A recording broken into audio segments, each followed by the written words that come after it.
EP. Ay, EP. I go, when I gonna start, alam kong late na tayo mag-stream kay Skirk since kasakit ako last week. Medyo, hindi ko alam kung halata ba sa boses ko in stream. Eh, tutuloy ko na lang. Siyempre, alam ko din yung naging issue here. Yeah. Go to, kakaano ba tayo? English. Mag-JP ako. Yeah, I would like to JP na lang.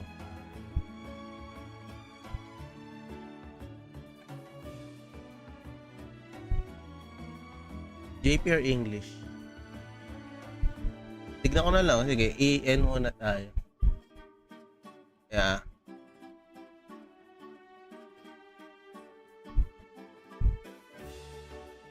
Sige, English. Sige, let's go.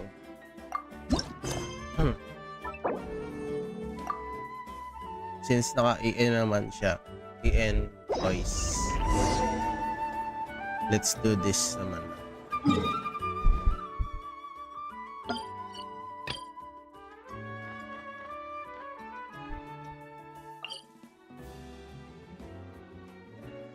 Wait.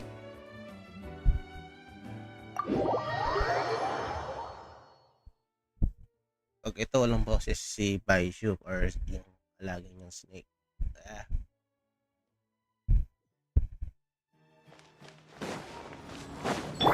Full throttle!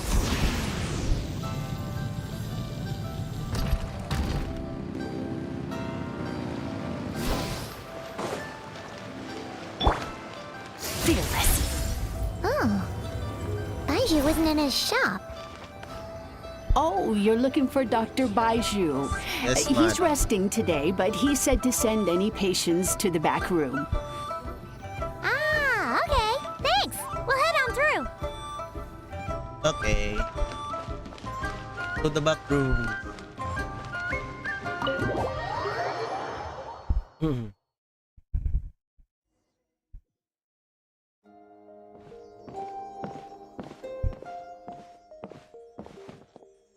Wala nga boses yung snake. Traveler, Paimon, welcome. What can I do for you? It's the Traveler. He looks absolutely beat these days. He has these huge dark circles around his eyes, like he hasn't slept a wink. And he Nakapuyat. keeps spacing out. You have to call his name several times before he snaps out of it. Excuse me. What do you think it is? Is he sick? Skyra. Snake. Hi. Wait. That's my... I don't know. Oh! This one? DC na lang. Tignan ko na lang. So it could be. Very peculiar. In all the time we've been acquainted, this is the first time you've come to me with a health complaint. Come, let me take a look at you.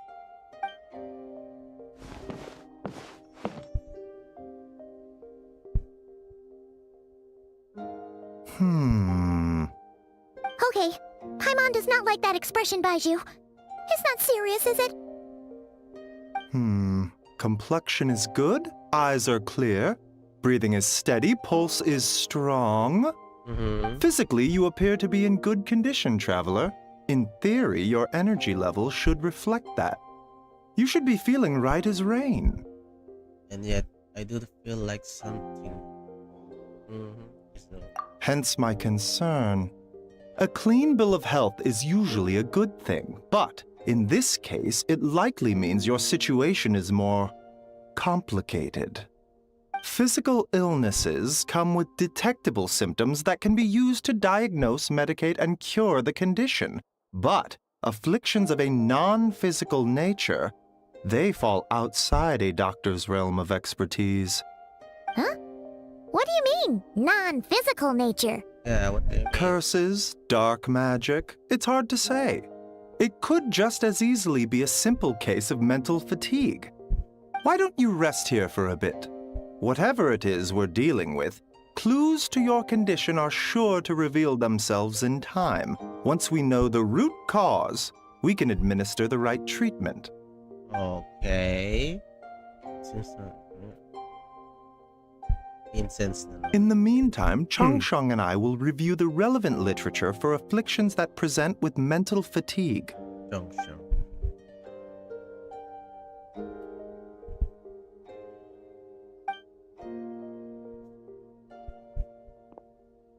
Oh, must be a rare condition if not even Baizhu and Changsheng have seen it before. Well, all we can do is take their advice. You look like you're about to collapse anyway. Just get some rest. Paimon will be right here by your side. Fingers crossed you'll be all better when you wake up. Yeah. Ako din. I feel so old.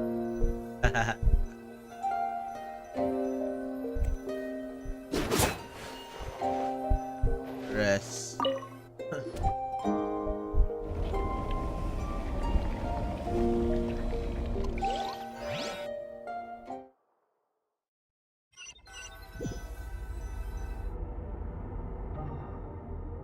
Where am I? The thick fog covering up vision.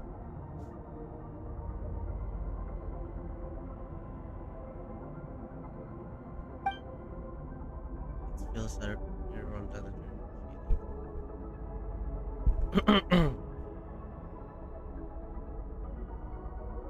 familiar with spaces. Whatever direction you look on the inside. I understand that.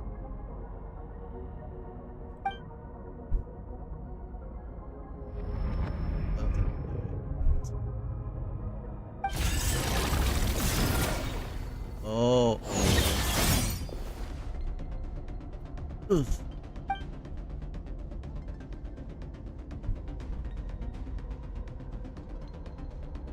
No blood.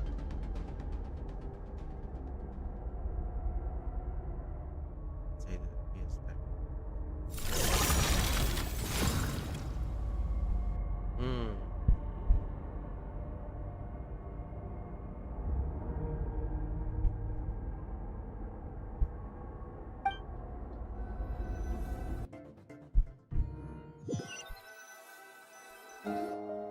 Traveler! Traveler! Rise and shine! Time to wake up!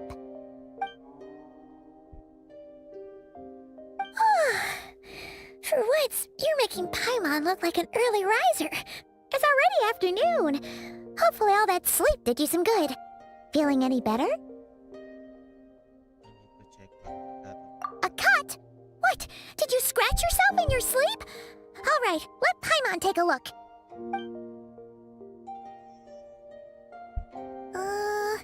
Nope, nothing there. Wait, did you have a nightmare? Okay, don't panic.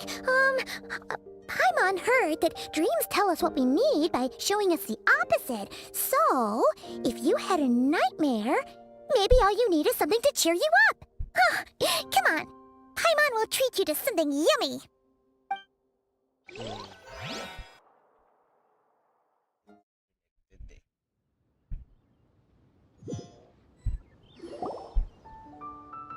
Isn't yung parang nakalaban natin yung whale. Yung ano doon, parang abyss.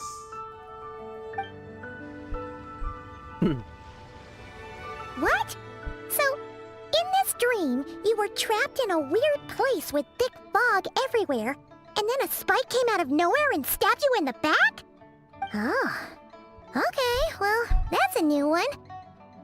Are you sure it was a dream? Because from the way you describe it, it sounds like you were really there. Yeah. But then again, you woke up right where you went to bed. And you were definitely in a deep sleep this morning. I don't know what's making it feel either. Then, it's decided. Paimon will stay up and watch over you tonight. If anyone tries to mess with you, Paimon will beat him up. Or, wake you up first and then we can beat him up together.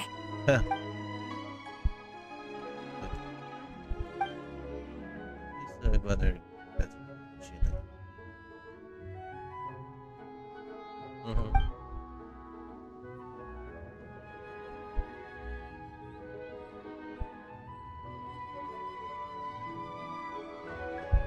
Something is missing. Oh? Did you just say something? Heard that. Heard it though? The flesh remains whole, but the soul is incomplete. Hmm. Left unresolved, the mind will wither away along with it. Ah! What the? Wait! Paimon remembers you! Your child's master! Skirk. It's Skirk time, man. Right! What are you doing here? The last time we saw you was at the Primordial Sea in Fontaine, right? But then we left and never learned where you went after that. It's been a year. Child's been looking everywhere for you, by the way. What brings you to Wanmin Restaurant of all places? You came here looking for us? And were you the one behind that hocus pocus just now? Tell me, what is it that you saw? Just tell it. Tell it there, Willer. Tight-lipped, huh? I suppose that's fair. You, I'll take a glass of wine. Hmm? Oh, of course. Coming right up.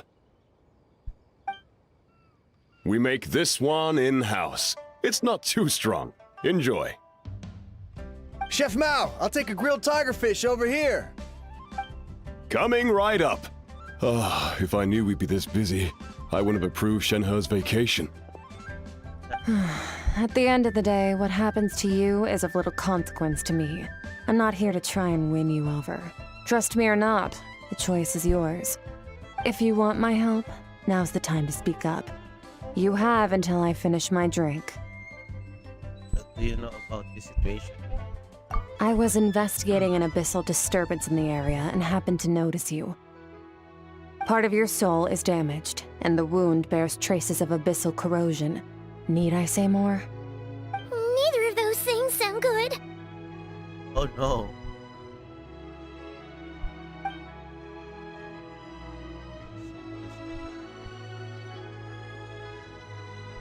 Yeah. I don't know very close, but it's wrong.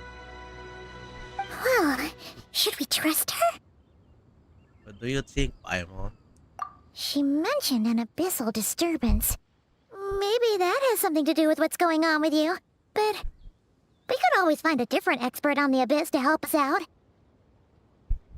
Not what the short notice. Yeah, and that thing she said about your soul being damaged is scaring, Paimon. Definitely something we should fix sooner rather than later. Yeah, we should fix Skirk's that. an interesting one, that's for sure. But from what Child's told us, she doesn't seem evil, at least. Oh no. 1, 2, 7, 10. That'll do. Well, have you made up your mind? Come on. Yeah? Yes? Just say. But this other. Oh no? Yeah, I forgot. So that's all we know, Miss Skirk. Ma'am, can you help us? So, you couldn't disperse the fog. I understand. Come find me in the Guili Plains when you're done here. Oh, and I left cash for the drink on the table. Settle the bill for me, will you? Oh, okay. Huh? Ang bilis na wala eh. She disappeared. Yeah, the power she have. Yeah. Wait, hold on. You overpaid. Here's your change. Oh, no. This includes the drink, so it should be the right amount. I didn't think you two ordered a drink. We didn't. It was that lady who came and sat with us, remember? You brought it out to her yourself. Mm-hmm. You sure? I could have sworn there were only two of you at that table. What? What? What'd you put in their dish, Chef Mao? Some kind of hallucinogenic mushroom? You got them seeing things. Seeing things? Wait, so neither of you noticed her? Young lady? About this tall? Wearing a purple dress? She ordered a glass of wine! Oh, now you mention it, that vaguely rings a bell. And it looks like I did open the wine jar, so it must have just slipped my mind. In any case, that settles your bill. Come again soon. Check this. Oh no, there's some Coming. NPC. Mm-hmm. Okay, what was going on there? It's like they didn't remember Skirk being there at all.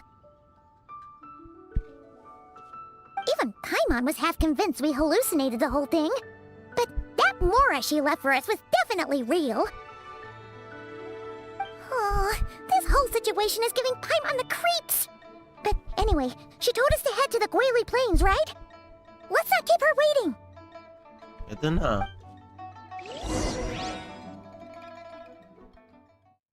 Since, ano may mga karakter na walang boses eh. Wait guys, wait. Double check tayo.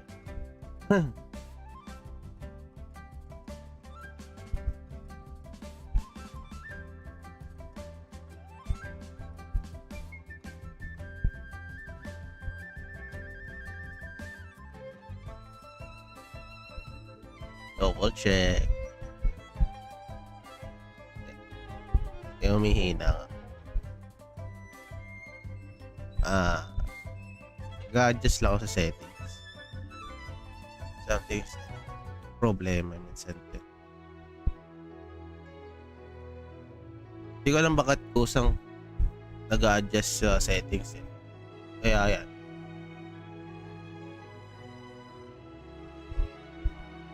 Well, yeah.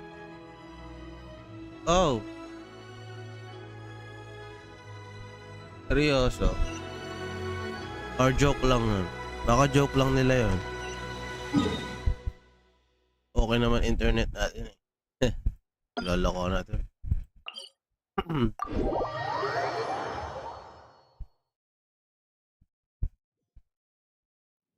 Okay.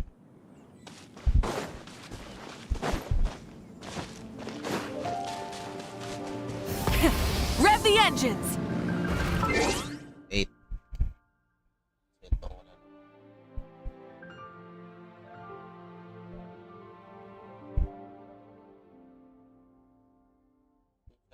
Gusto nagdi-Disney.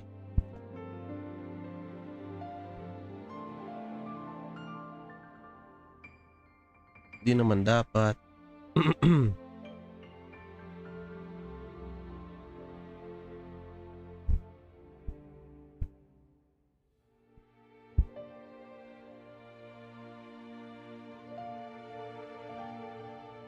Ayan, okay na ulit.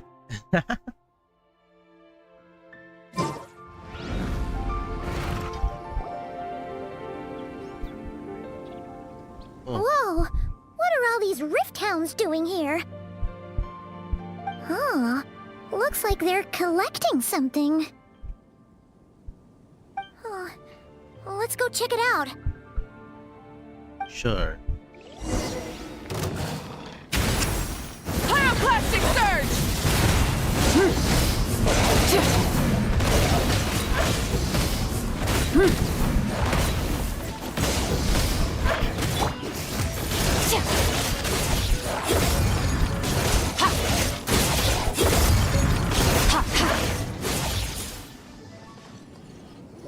Sabi daw ni Skirk. So, this is what they were collecting. It looks kinda like... God remains. Yeah. What is going on here? From the moment they are born, all beings with great power have an impact on this world. Even if their body is sundered and their soul extinguished, their influence remains. Oh. Gods are the most common example of that.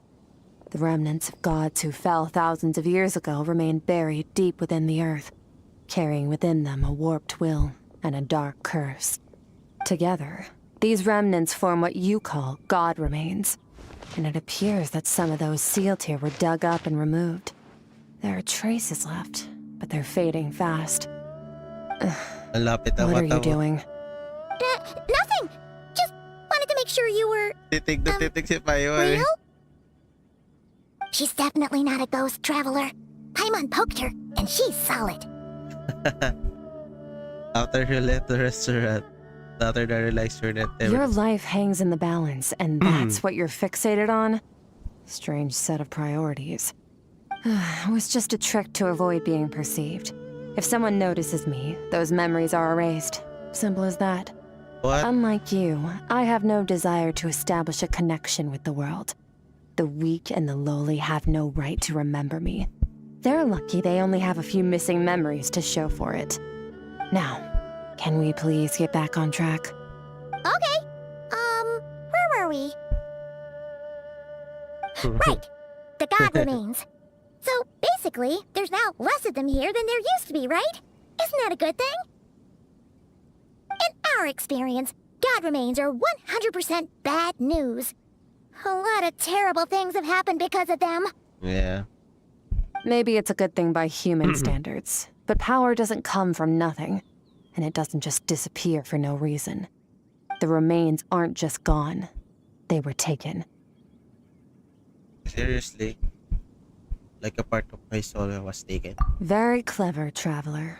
You aren't the only one who had something taken from you. There are victims like you everywhere.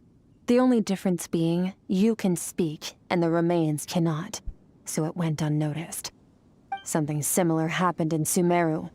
Within the span of one night, countless consecrated beasts were slaughtered, and a large amount of the god remains buried in the desert went missing. Of course, god remains are just one of the targets. The culprit is chipping away at sources of power all over this world, including the Stella Fortuna above. Wait, you mean... the stars? 42 of them have died out in the past few months alone. In Conria, people believed that powerful individuals have corresponding Stella Fortuna. Even should that individual fall, their Stella Fortuna would not disappear, but gradually evolve into a new constellation. Yet now, stars are disappearing from the skies entirely, and it's not hard to deduce what's happening to the power they contain. Something has been leeching power from this world like a parasite steals nutrients from a host. And now, it's no longer satisfied with the remains of the dead. It wants you. This time, it only took a fragment of your soul. But next time, there's no telling how far it could go. But why me? No one knows. All I know for certain is this. Getting back what you lost will not be easy. Considering how much power this entity has stolen, it must be a god-level being by now at least. But that's not the real concern. Souls are fragile things, and yours could easily be crushed if you go up against it. So you're gonna help us, right? It's a We're question. going to help each other. You are my ticket to uncovering this thing's true identity. Well, great! You seem super strong and you know a lot about the Abyss, so Paimon will take it. Thank you. Don't get all mushy on me. All I'm doing is helping you get back to normal after a sudden crisis. And I should warn you, getting mixed up with me can have unforeseen consequences. We're on very different journeys. You don't want to be in my debt, trust me. You help me uncover the truth behind this entity, and I'll help you recover what you lost. This is a transaction, that's all. You would do well to remember that. Now, come along. Sure, sabi mo. Yeesh! You'd think she'd be a little friendlier since she's agreed to help us. But nope, she's just like when we met her in the primordial sea. So cold. Well, whatever. If that's how it's gonna be, then she doesn't deserve our friendship. What she does deserve is a super embarrassing nickname. Oh, come on, Paimon, don't do it. Ah! Paimon's got it. Frosty the Lavender Melon. Serves that ice Yes, Queen, right! Anyway, the important thing is that we get that piece of your soul back. So, let's follow her and see what sort of plan she's got. Come on, let's go. Enter. Wait. What? Okay. I see. Kaya pala dito nakikita.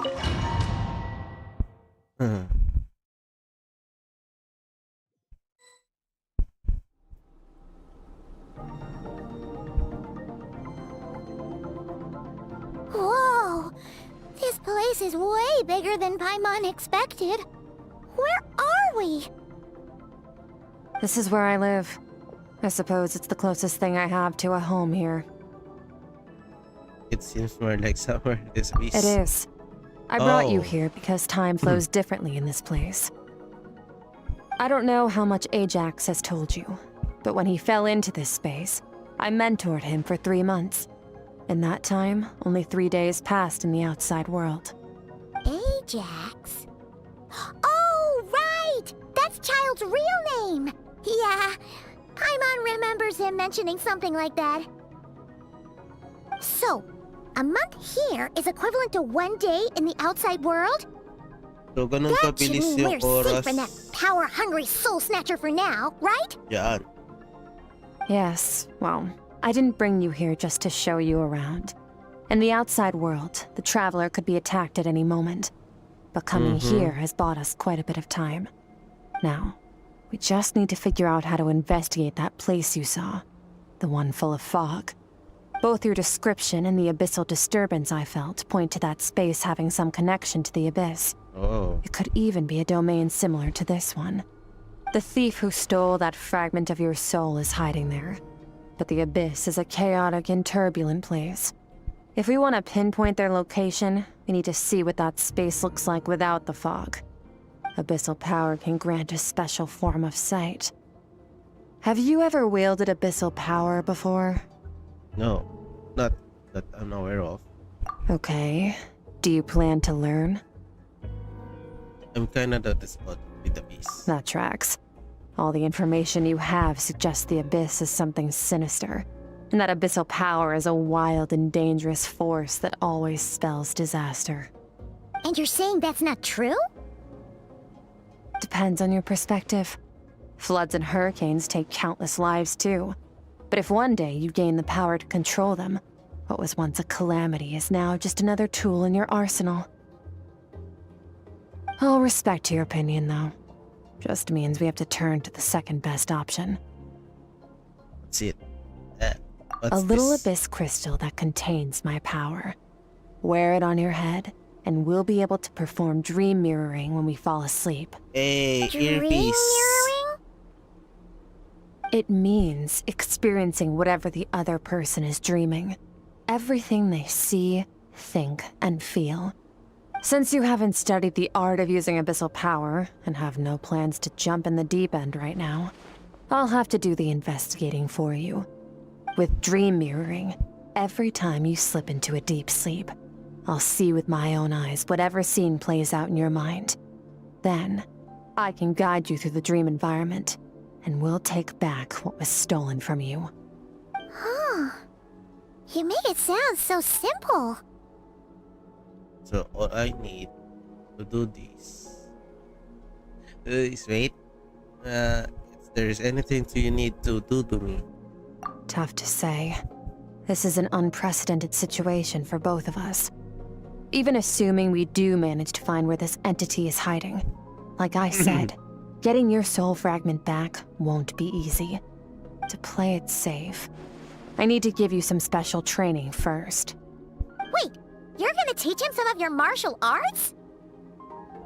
Does that mean the next time we see Child, we have to treat him like our senior? Do as you want. For my part, I don't see you as my disciples.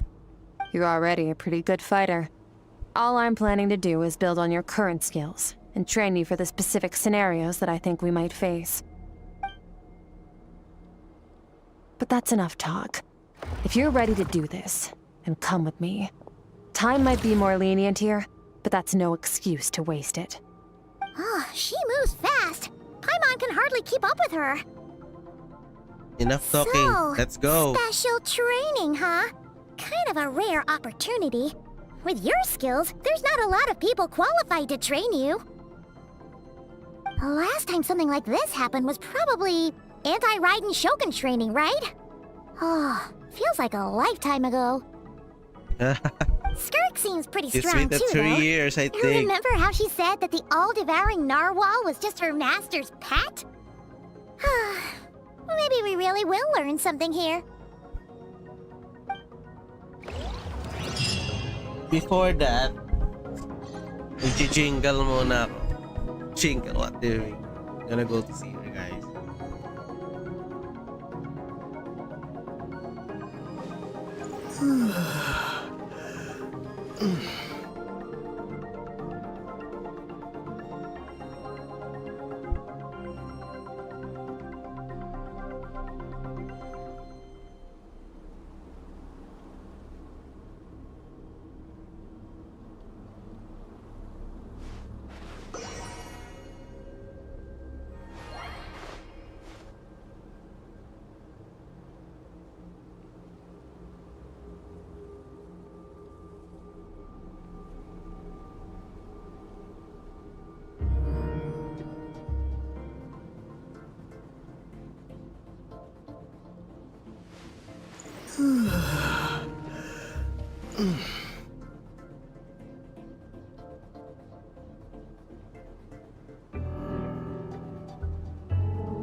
I'm back.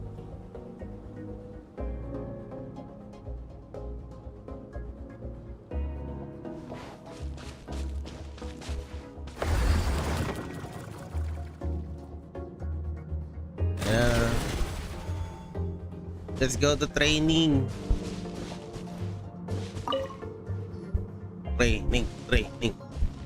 Ready? Ready. Bring it on! Your training will be split into 3 stages. Testing your blade work, elemental abilities, and reasoning skills. We'll start with blade work. You're no rookie in this area, so I won't bore you with the basics. During your long journey, you've no doubt sparred with a lot of talented sword fighters. Consciously or not, you will have picked up all kinds of techniques from them. You bet! There's Kaya, Master Jean, Kuching... Oh, and Kazuha, Ayaka... Yeah, we've met sword masters like you in every nation we've been through. You sparred with a bunch of them too, right? Nice to know it's all gonna come in handy now. We're not sure. Don't get too smug. In sword fighting, techniques alone are not enough. You need a cohesive system to bring it all together. A style or school of fighting.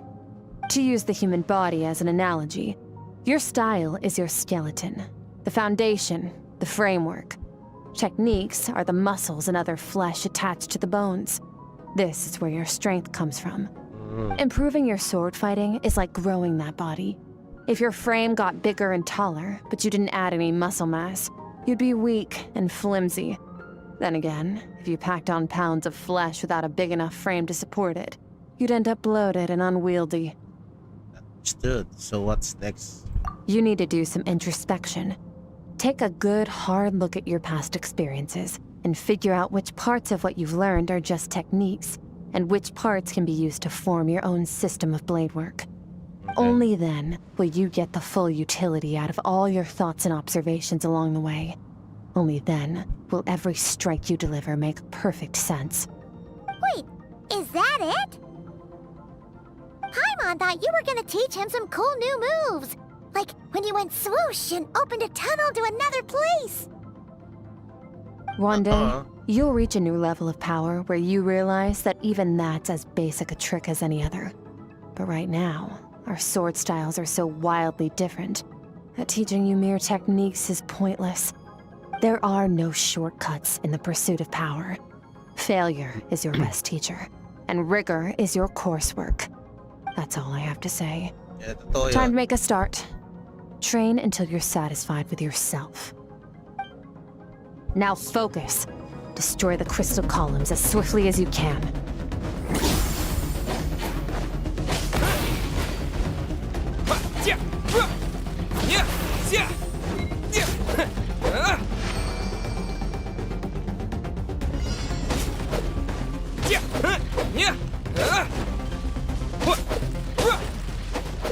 What the? This is making Paimon's head spin. Hang in there, traveler! Ang dami. Seriously, 900?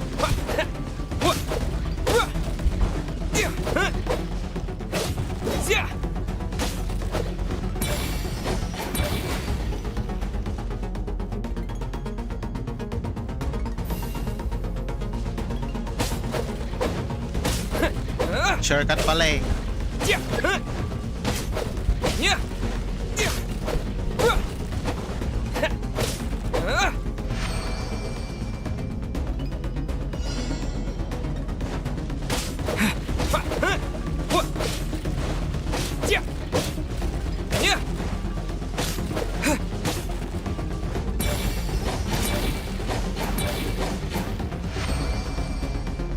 Stay calm.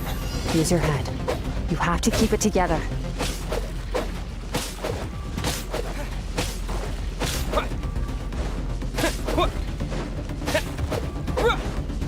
Ay. Na.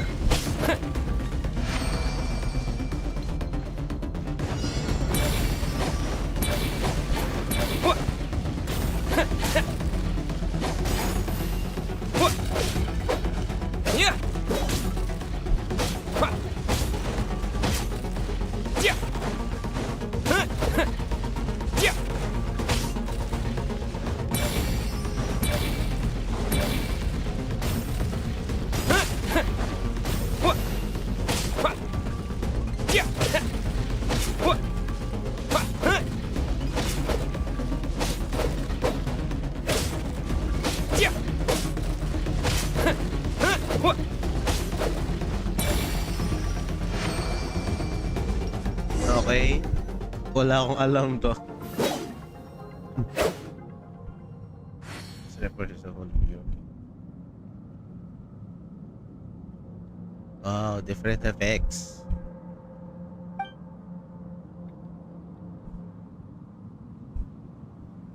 Mm-hmm.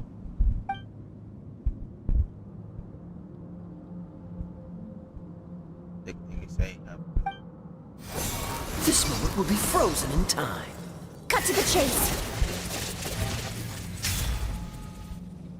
Consider a moment of true mastery that you've witnessed in another person, and ask yourself, what lies beneath the surface? What's their guiding philosophy? What's their state of mind as they maneuver their weapon? Now take that and practice it right away with speed, skill, and strength, over and over, until your hand is one with your mind. This is the only path to true growth. Step on up. Dance with the waves.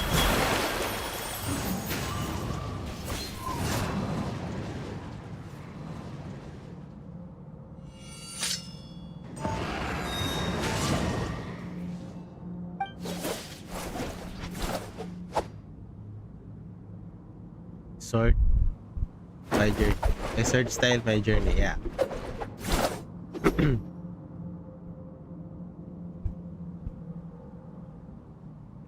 So look. If you start to tire, empty your mind, but do not stop. Stay in that frame of mind as you keep up the fight. Get rid of all redundant movements. Imagine your sword is an extension of your own body. Wield it just as you wield your arms, hands, and fingers. 'Twas on a deserted, moonlit night that the hero approached the vile dragon's limpid lair. Ring cutter! Feathers fleeting wet, the white heron treads water, a sight without flaw. Master of Inazuma Kamisato art Tachijutsu.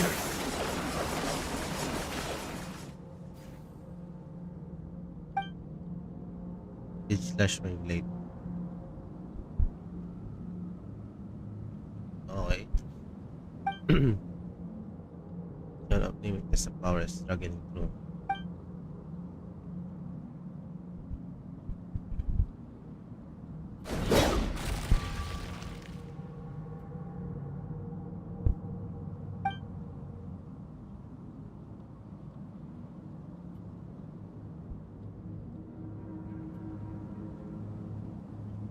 Huh. Looks like you've made some real progress. That concludes your training session. Awesome! Paimon knew you could do it! Tinulogan mo na nga lang eh. How do you feel? Ay, pwede yung keeping my eyes up. As you should be. Time flies when you're training hard. You've actually been going for several days now with no rest. Yeah, meanwhile Paimon's had a whole bunch of naps. But you were so focused, she didn't want to interrupt you. Go get some sleep. I'll be doing the same very soon. Let's hope you see that foggy place in your dream, so I can get this investigation over and done with.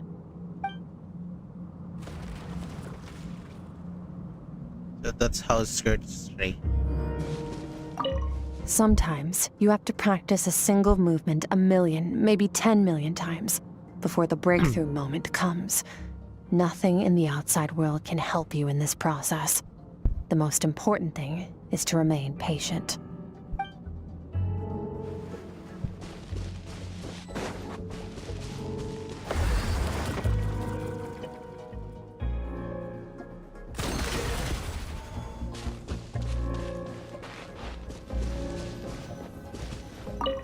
Tulog.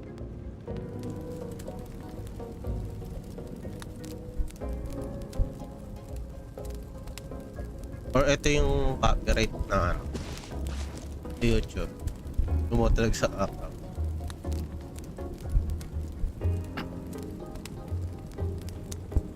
I hope it's not.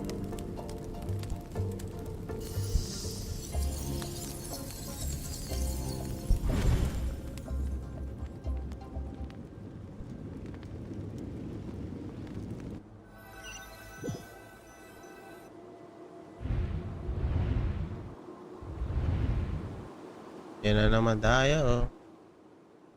What is this place? I've been pulled in place again. But Skirk is said to be ignoring. Fall asleep.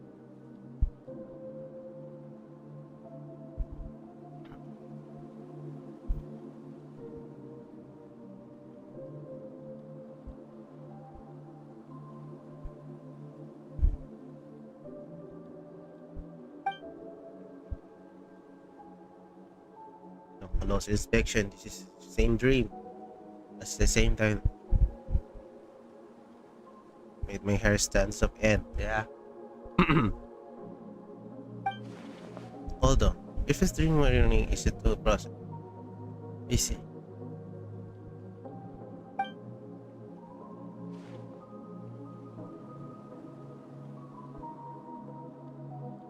So yeah.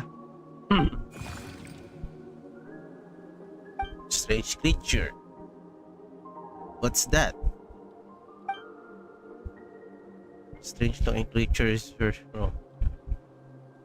Yeah. Follow it.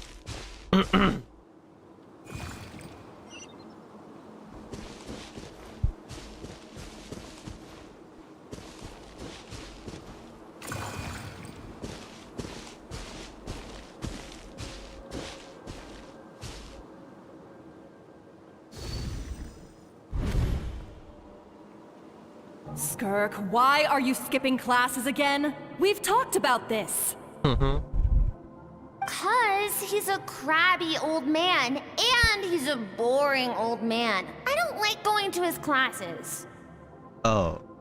Excuse me. You shouldn't talk about your teacher like that. It's very disrespectful. All right, let's not get into a big fight about this. Skirk's learned what she needs. There's no point forcing her to sit through more classes if she doesn't want to be there. But I'd still love to hear about what you got up to yesterday. Why don't you tell your dad all about it?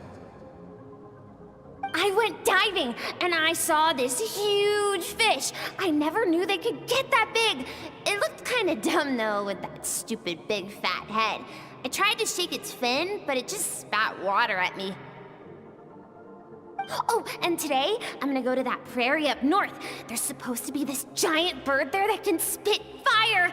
I bet if I climbed on its back, it could fly me all the way to the stars. Then I suppose your old dad should get one as a pet too. Otherwise, how are you gonna hear me call you for dinner up there in the stars? When it's time to eat, I'll come back on my own, Zilly. Anyway, gotta go. Bye, Mom. Bye, Dad. Wait! Put on a coat at least. You'll catch a cold. I'm talking to you, young lady. You spoil that child, you know. Ever since that merchant ship arrived, she practically lives outside. Always going on about exploring the beyond one day, whatever that means. Let the kid do what makes her happy. Besides, we both know you're all bark and no bite. Come on, our little adventurer is gonna be hungry when she gets back. Let's get started on dinner.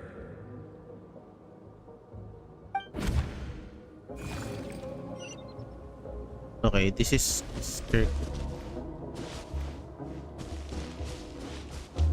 Fast.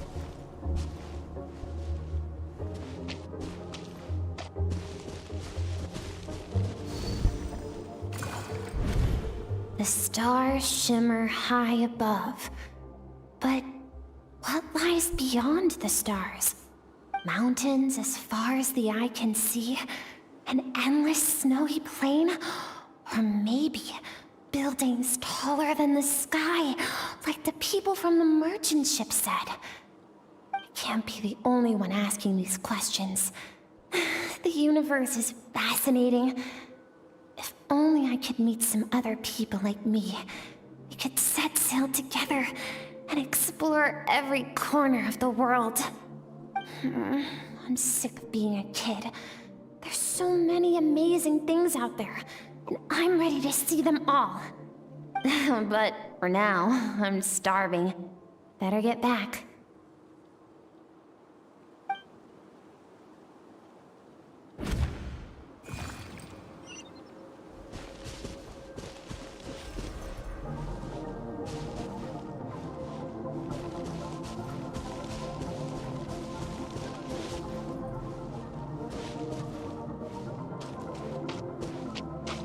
Things going on, yeah.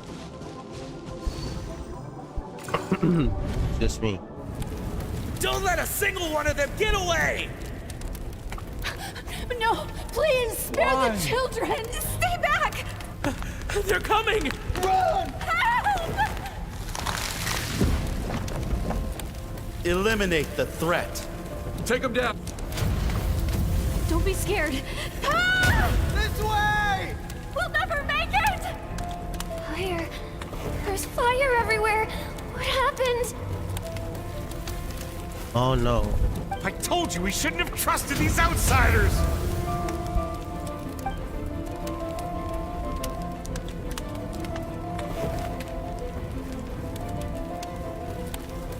Why are you doing this? What did we do to deserve this? We welcomed you with our finest food and drink, showed you the best our home has to offer, gifted you cloth dyed by our own hands. And this is how you treat us? Run! Save yourselves! Captain, Zone 3 is clear and we have Zone 2 surrounded. Begin extermination. Remember the orders from upper command. No one is to be left alive. Rest assured, sir. We have enough munitions to annihilate these savages and burn their entire civilization to the ground. Good. The only ones who put up a real fight are that man and his wife, correct? What's their status? We shot the man in the ankles and the wife broke her wrist attempting to fight back. They won't be doing much more fighting. They're holed up in their home for now, but they won't last long. to prevent them from making some kind of last stand. We're planning to clear out the other zones first so we can send a bigger squadron to surround them. Well, well. Turns out some of these beasts do know how to use their claws. Now the threat these savages pose will be undeniable. Let them cling to what's left of their lives for a little longer. Once the other zones are cleared, I'll cut off their heads myself.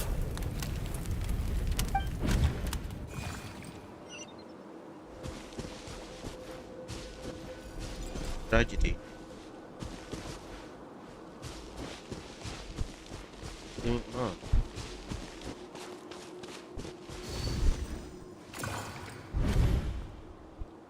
Dad? Mom? Skirk, you're all right? Thank heavens. I'm so happy to see you, sweet girl. But you need to go. It isn't safe here. They'll be back any second. What happened? You're bleeding a lot. Dad? Mom?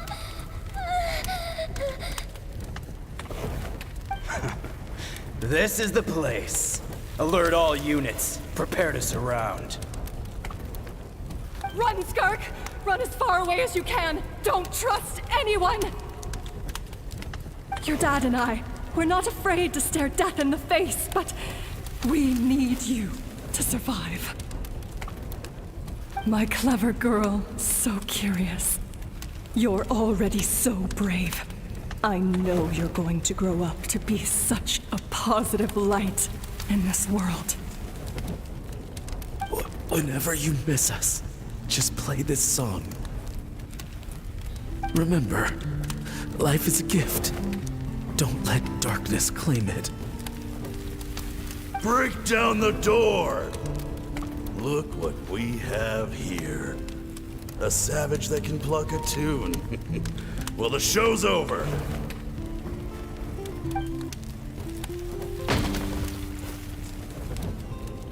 You! Stop singing! Shut it! I said shut it or I'll make you! Fine. Have it your way!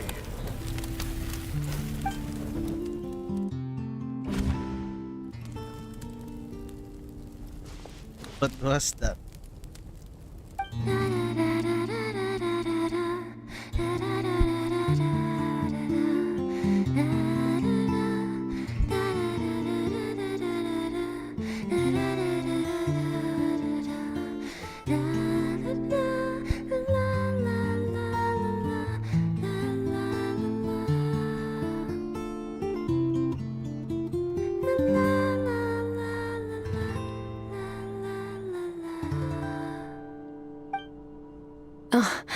You're awake?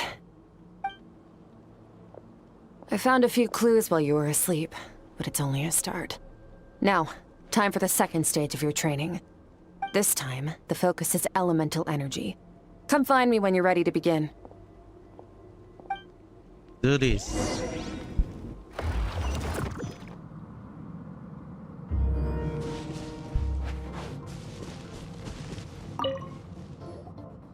Man, staying in the abyss feels so surreal, don't you think? Mm-hmm. No day and no night. It's like time hardly exists. If we weren't careful to keep track, it feels like we'd have no idea how long we've even been here.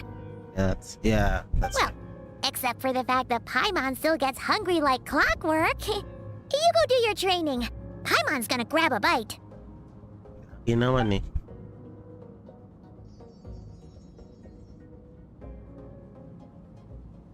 I'm ready to start. The way I see it, the pursuit of power is divided into 3 stages. The first is mastering the use of standard weapons. Next is learning how to harness natural energy. And after that, you're free to challenge even higher dimensions. The natural energy of Teyvat is, of course, elemental energy. But that's not my area of expertise. I draw from a different source of power. A different source of power? The Muslims. Abyssal power, yes. Also known as the power of the Void Realm. My master, Sertologi, is a true expert in that area. After all, he was one of the group of 5 that infamously stole the all-encompassing power of the Abyss, an act for which the people of Conria gave them the epithet, the 5 Sinners. The elemental energy of Tivad, on the other hand, is derived from the power of the Light Realm. These 2 forms of energy exist in direct opposition to each other.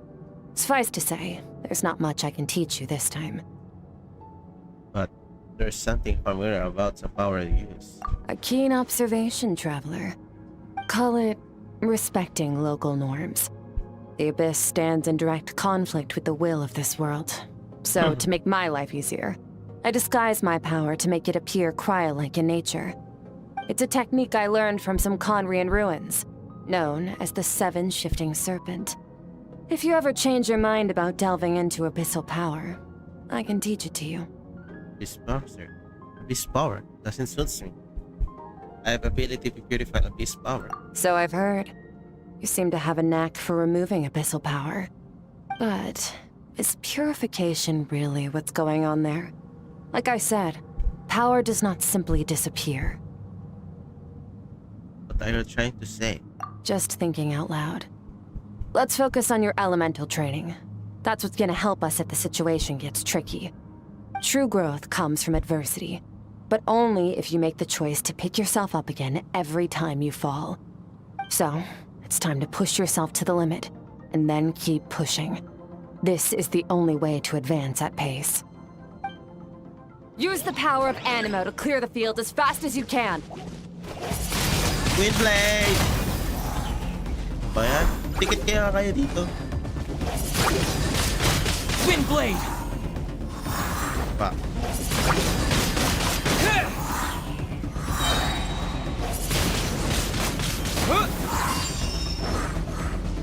With the wind! Wala na.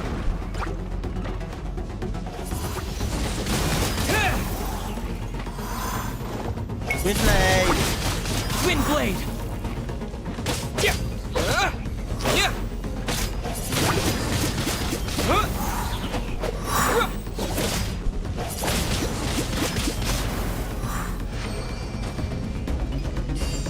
Observe your surroundings. Look for things you can use to tilt the scales of success in your favor.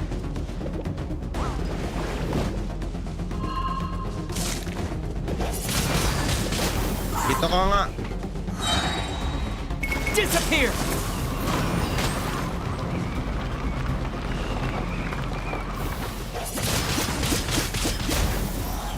Lapit ka dito.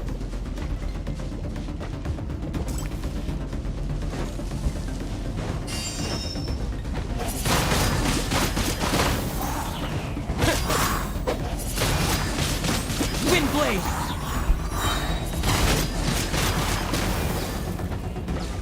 With the wind!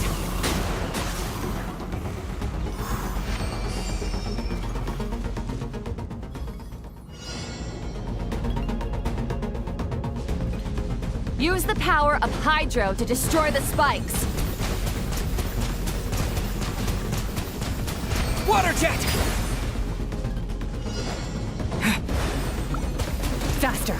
Don't give them a chance to strike you. You need to be quicker than you were in your dream. You can't afford another injury like that.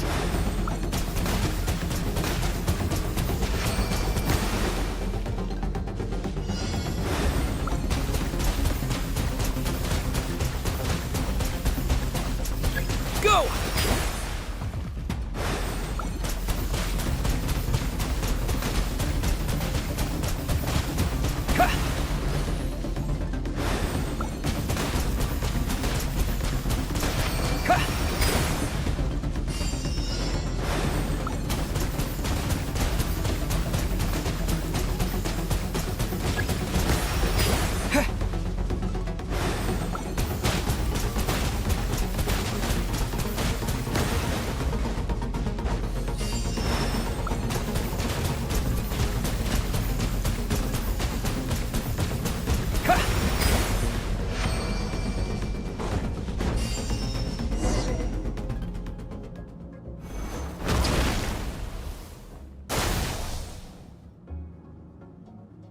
Never trained to this one. Yeah. All of them what? You need to understand what makes you special. The ability to wield elemental energy without a vision and switch between the elements at will. It means your aspirations need no approval from the gods. Your power is not bound by the rules of this world. So be bold. Do not be afraid to chart your own path.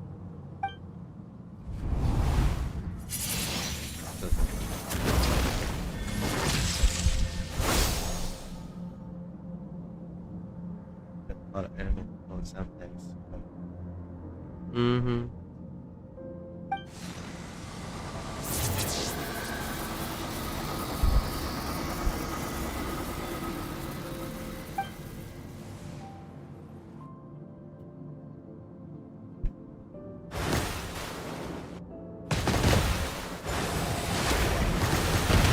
Boy, sana all. Very good. Sana all Seems you've dun in reached a real, deeper ano din, level no? of connection with the elements. Fighting style din sana ni Traveler yun, no?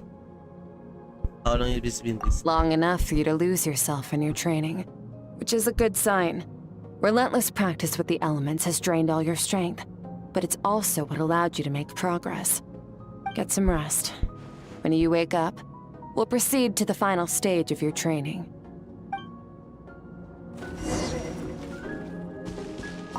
If you wish to master the elements at a fundamental level, you must see the entire natural world. Nature in all its places and forms. That is part of what it means to be a traveler. Sana in the battles, ano din, no? Fight battle style din sana din ni Traveler in the game, no?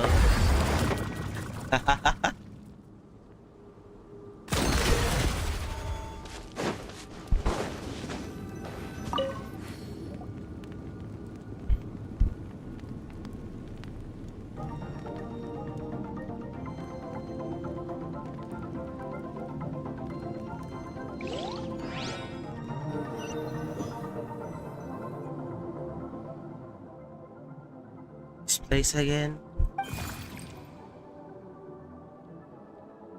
Did you bring me here?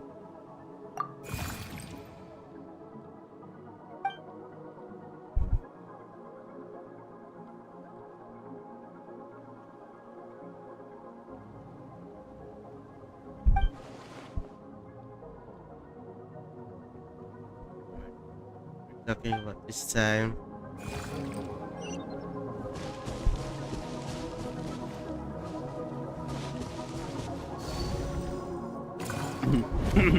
What is the secret to power? Oh, yung ano niya, no? Hatred. Self-preservation. No. It is fear. Parang pamilya sa akin tong ano na The to. fear of losing those you love. The fear of watching your home burn. Fear of loneliness. Fear of death. Fear is the source of evolution. It forces humanity to adapt to their environment and overcome hardship. It is in the process of prevailing over our fears that we surpassed first ourselves and then the rest of the world. That fear is now part of you. It calls on you to evolve. And it is time to answer.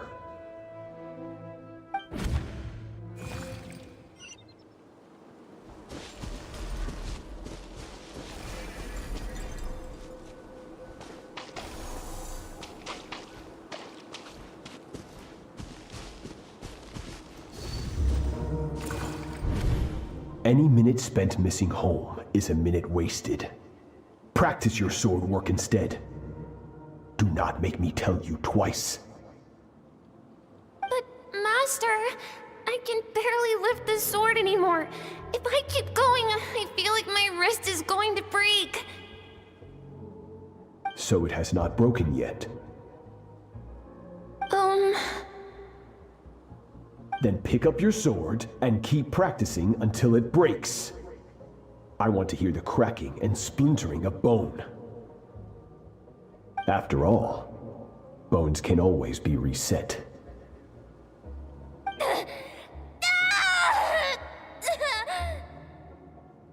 Grabe yung training.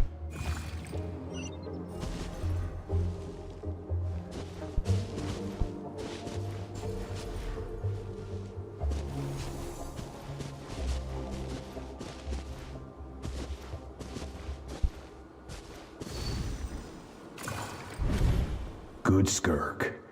Once again, you survived. How do you feel?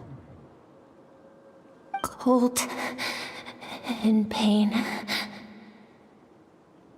These are signs that you are adapting to the abyss. Each time the flesh is torn and the spirit crushed, each time you claw back from the brink of death, you become stronger.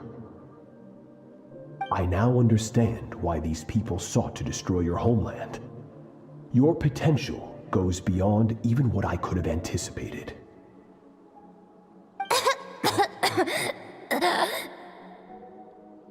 But you still have much to learn in your pursuit of strength. Your mind is rife with distractions. From now on, I shall show no mercy in your training. You must learn to shut out all the pointless emotion, crush the self that makes you weak, and become master over your physical form. Get up, Skirk. Wipe the blood off your face. Cut away the rotten parts of your flesh, and mend what is broken. Then take up your sword.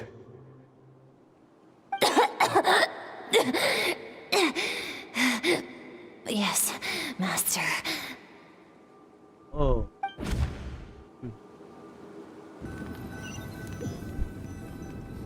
Grabe yung training ni Skirk.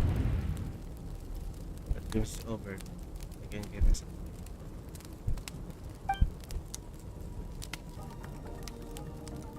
Where she came from. That's just been. You're up! Hopefully you got some good rest. Skirk said to tell you that she's ready to start the final stage of your training whenever you are. So, want to head over now? Or did you want to wait a little? Already. To complete my training. Once done, I find a chance to talk to her, yeah.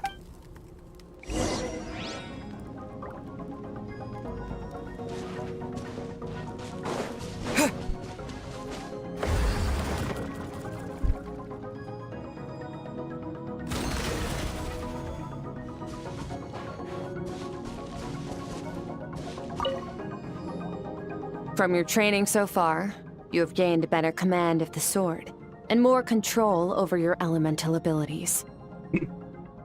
That's all things you are. That's only part of it. Experience is the real teacher. Your journey, the friends you have made, the dangers you have faced. These have taught you more than I ever could. Now, it's time to focus on how you react under pressure. You must be able to think rationally, even in unpredictable combat situations. To simulate this, I'm going to attack, and you're going to block. Ready?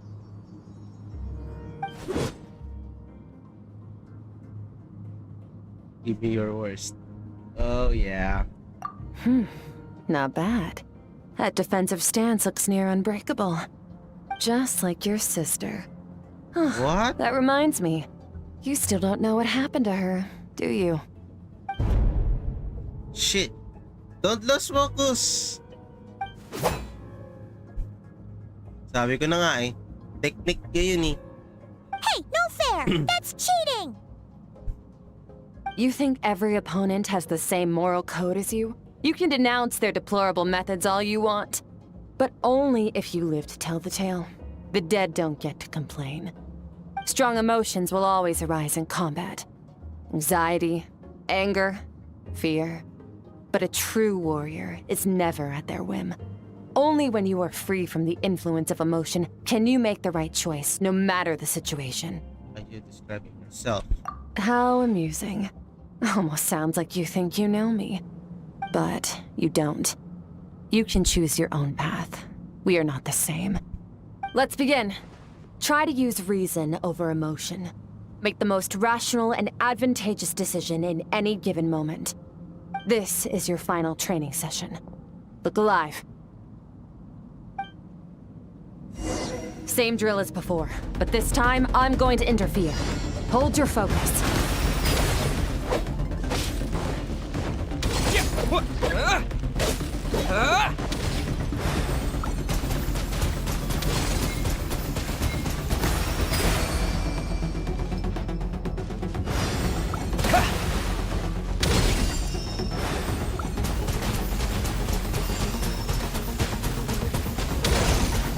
Water jet!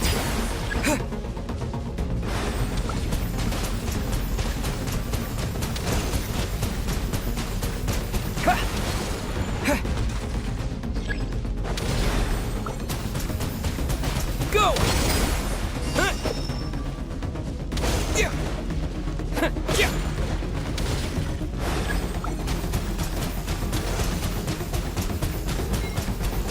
The heck? Go!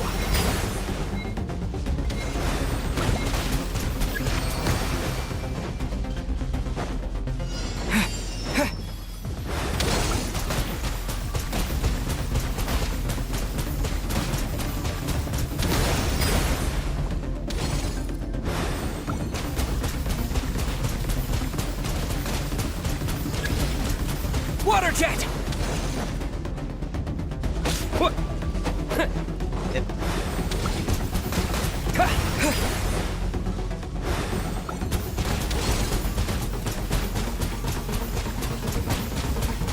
Water jet!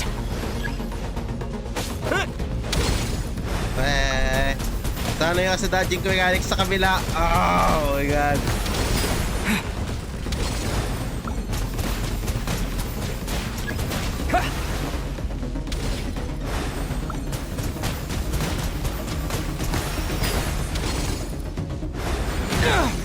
Roy.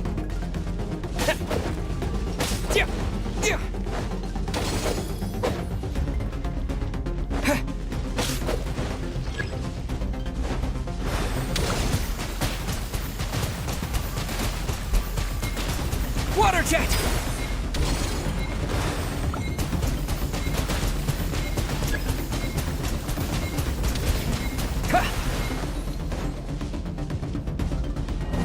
What?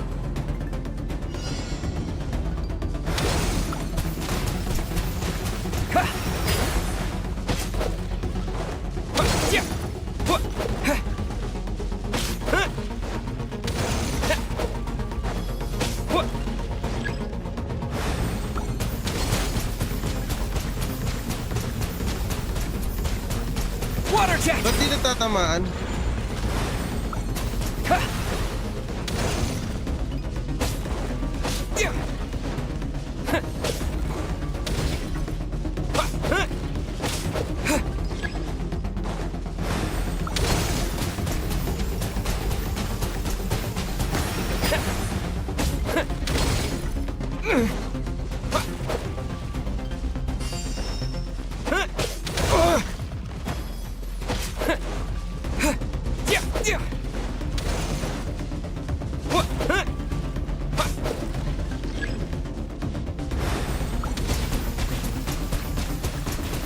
Not bad.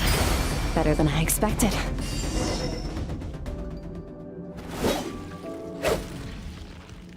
That is to control my emotion, yeah. The overwhelming is focus and attention. You're getting the hang of it. The first step to controlling your emotions is controlling your mind. You want a unified train of thought. It all comes down to focus.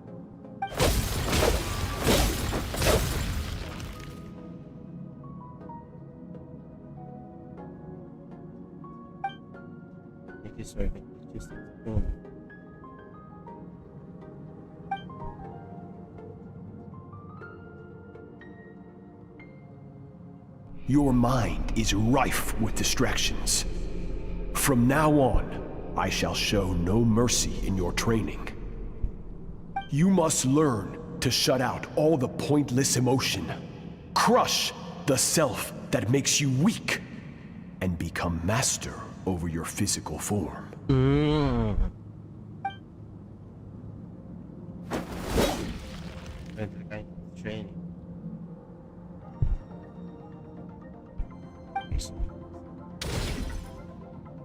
Stop. Let's pause here. One look, and I can tell your mind has wandered. That's to be expected. There's a limit to how long a human being can concentrate on one thing. Staying calm and focused sounds simple in theory, but in practice, it's more demanding than sword work or elemental abilities. Curves like stop emotion or press R.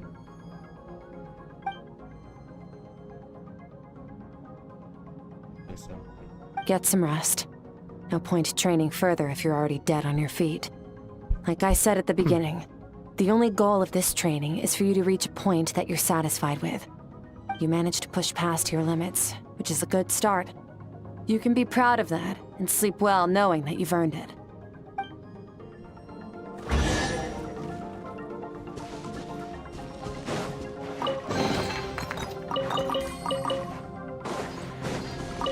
Warriors will train day and night to perfect their skills. But when the battle comes, their fate may be decided in a matter of minutes. One mistake, one moment of hesitation, and just like that, all their blood, sweat, and tears were for nothing. You need to push yourself to perfection, or you might not even live to regret it.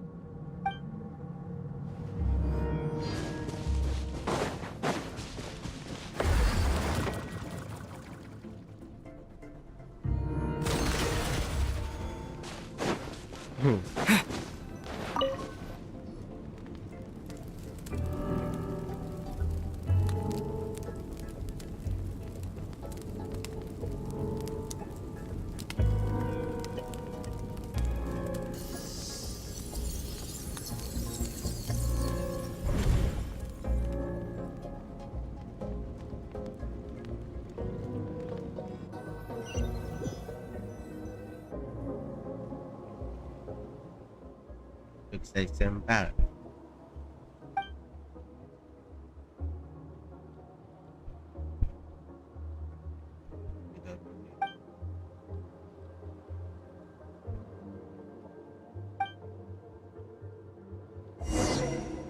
You're gonna look for a while?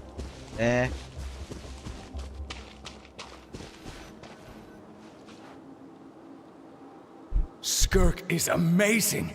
She faced down that terrifying giant and cut its head clean off. Oh, she got hurt though, didn't she? I heard it was pretty bad. Yeah, well, that's a given. But the moment she was on the mend, she got right back to practicing her sword work. I heard Master suffered a grave injury once too. Lost an arm and a leg and still came back stronger than ever. Skirk's becoming more like him by the day.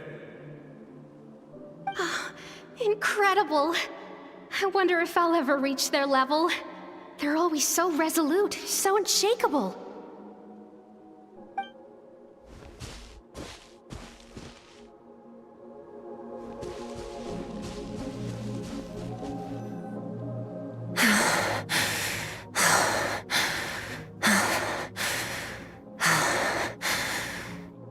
Pathetic. You're not even trying. You're so much weaker than you think. Skirk, have you become a positive light in this world?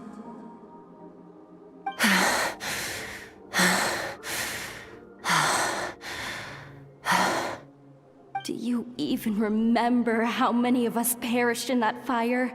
How many bodies were left to rot on the scorched earth? Yet you alone live on. Keep your gaze fixed on your blade. You don't deserve to rest. I have so many questions. I just want to jump in a spaceship, explore the whole universe, and get answers from the stars. I just need to wait till I'm grown up. Then I can do anything. Now, you must bid farewell to who you were in the past and become someone stronger. Run, Skirk, run! Only death awaits us here. Keep running, and don't ever look back.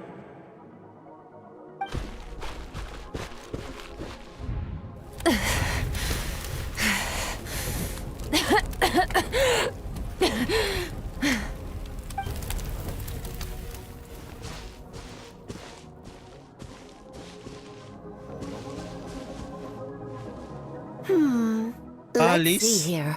First things first, you need a new identity. Going around telling people you're from somewhere beyond the stars won't do, now will it? How about saying you hail from beneath the earth instead? As the Conrian saying goes, venturing out into the universe and down into the abyss are the same in that both are braving the dark unknown. Well, I'm a visitor on this planet, so I'll follow the rules. Ah, splendid. That saves me quite a bit of trouble. Let me offer you a piece of advice in return, although it might not be what you want to hear.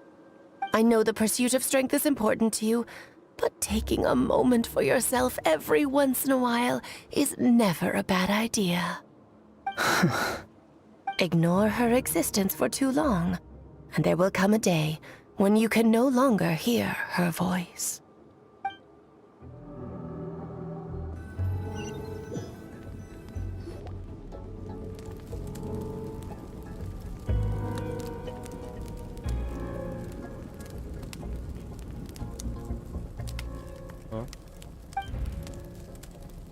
I didn't know where the crap is. You're awake! You must be starving, right? Ta-da! A barbecue feast just for you!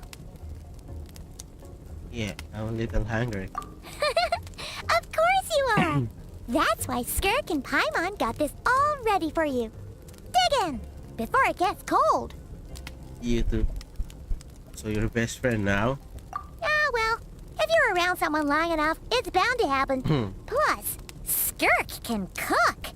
So, Paimon decided she can forget the whole ice cream thing. Paimon's not one to hold a grudge. Here's an idea. Let's save the chit-chat until after the meal.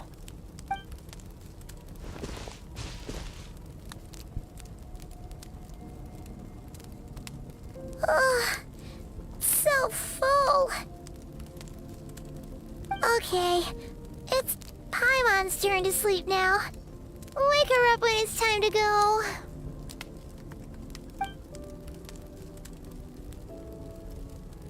Mapaploted ko maka niyan, Paimon. Just kidding. I have good news. First, your training is complete. You have what it takes to wield immense power. Now it's just a matter of putting it into practice. Continue to learn from your journey and hone your skills against formidable opponents. Second, I've located the culprit we've been searching for. Next, we just need to retrieve the missing part of your soul, and our business will be concluded.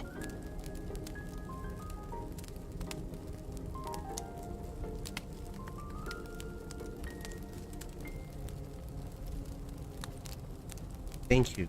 That sounds a lot faster than expected. When Ajax trained with me, he once told me he was bursting with questions. So I allowed him to ask me 3 of them before he left. You and I may never meet again, Traveler. So if there's anything you want to ask me, now's your opportunity. Just like Ajax, I'll answer 3 of your questions. After spending the Skirk in our witness her memory. There's so many good. What's important one is I really formed the day plan.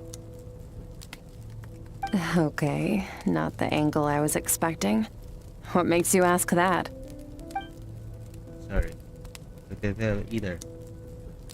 I did it.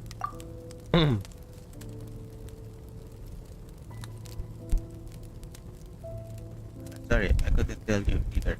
But while we're going, I saw your memory.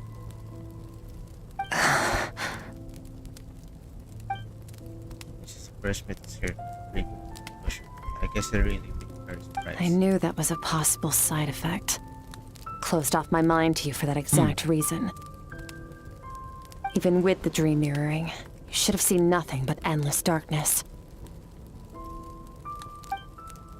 So Skirk didn't share the memories with me on purpose. That is the best thing. Wait, speaking of end dark, my first time there, after all I saw, then a strange picture here. Whatever. Must have been a flaw in my execution. I shouldn't be too surprised. Due to some recent circumstances, my self-control has been lacking as of late. Since you've seen what you've seen, there's no reason to hide the truth. All I ask is that you keep it a secret. Yeah. No, I'm not from Teyvat. I'm from a different planet. And there was a time when I journeyed through the stars. A lot like you in some ways.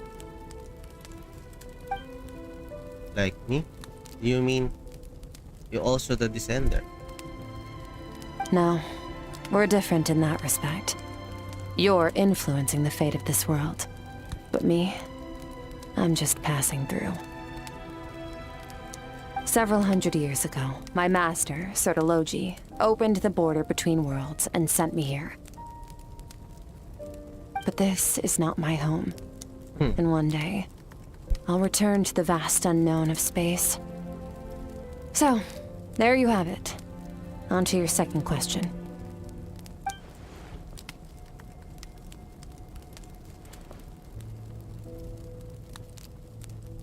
Your goal coming here? What is your goal is coming here? To become stronger. For certain reasons, I need to bridge the power gap between me and my master as quickly as possible. But first, I need to understand the source of his strength. To do that, I need to follow in his footsteps, walk the path he once walked, and somewhere along the way, I'll find out how to defeat him. That is my sole focus and purpose. Okay. You have one question remaining.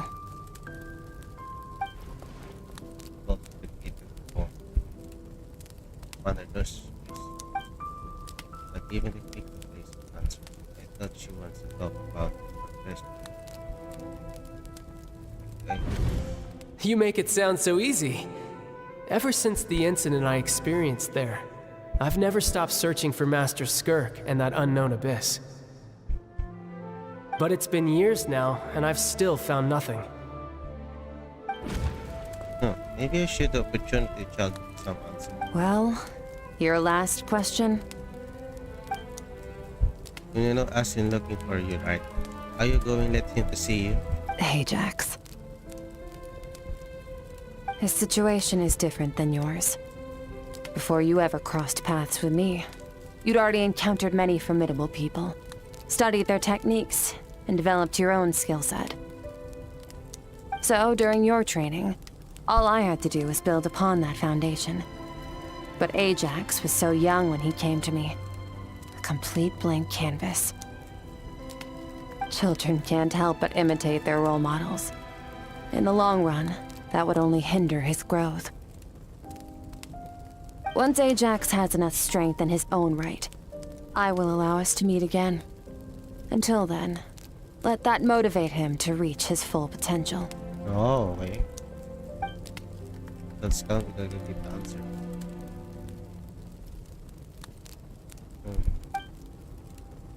Should be. Yeah.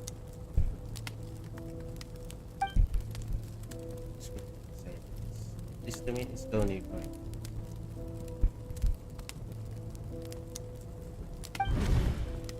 Unlike you, I have no desire to establish a connection with the world. The weak and the lowly have no right to remember me. Oh. They're lucky they only have a few missing memories to show for it.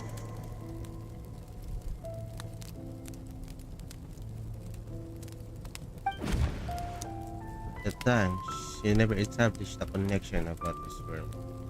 Was it just because it... Yeah. I thought she could give a straight answer.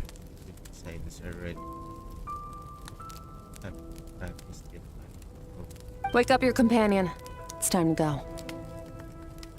Oh, and everything I just told you. Best keep it a secret from her as well. Yeah.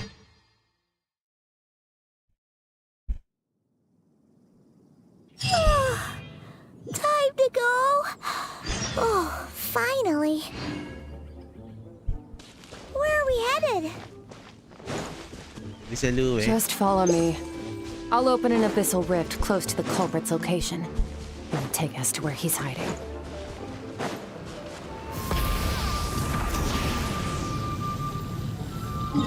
So, mag-TP na lang. Oh!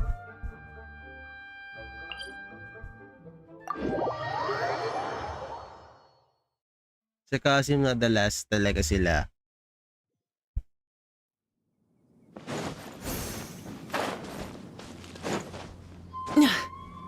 Hip. Hup.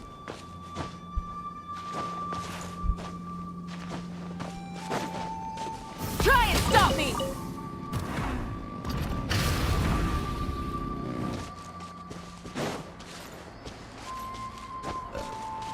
Excuse me.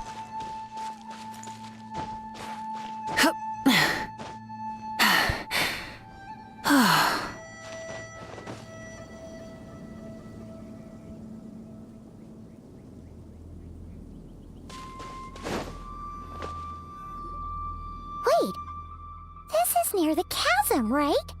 It's chasm. Yes. If we enter from here, we'll be able to reach that place from your dream.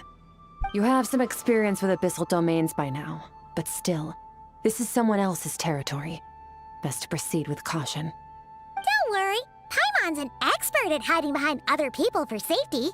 Seriously, Paimon? Oh, but, that means you need to stay safe, traveler. They teach her a lesson. All right. Remember your training. Time to put it to use. Yes, master.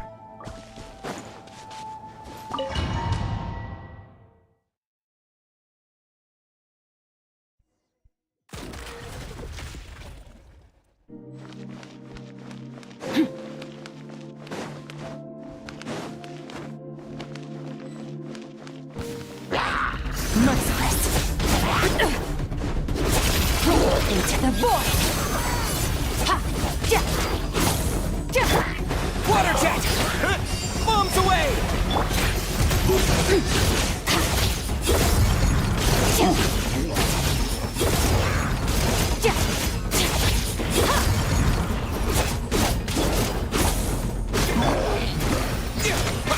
Yeah! Water jet!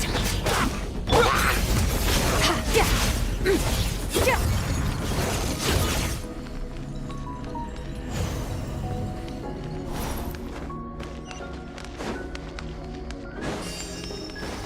Whoa! Look at all these spikes! Careful, don't get hit! You know what? Paimon's just gonna float behind you. Come on, you got this.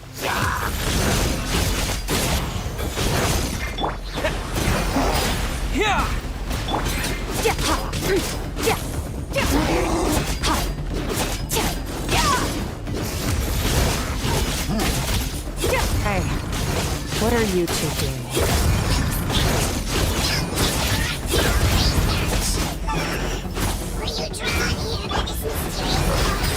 Dusty, like an abandoned house. Let's press on.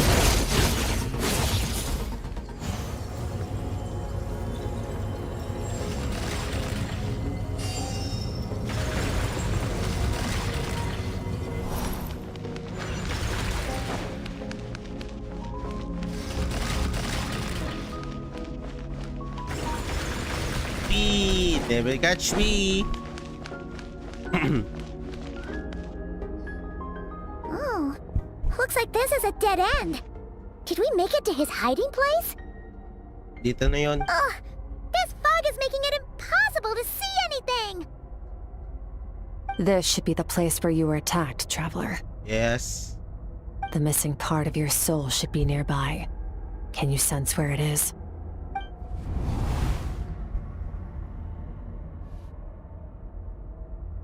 Nothing exact, but I know it's nearby. Our opponent must have covered his tracks just in case. Otherwise, you should have sensed it much more strongly.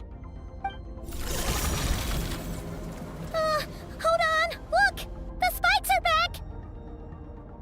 Stay calm. Let's hold back a little. Give our enemy some wiggle room so we can see what we're dealing with. If you're too reckless, we might be playing right into his hands.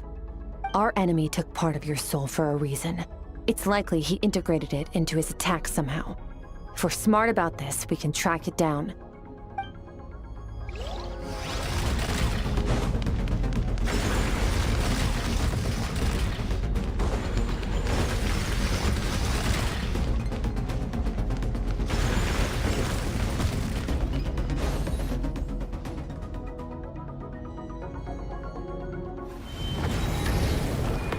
What the?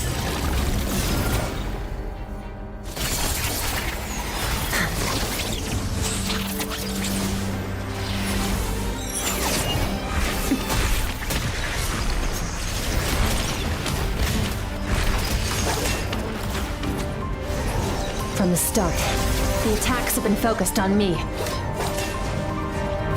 Trying to break through my defenses? I see.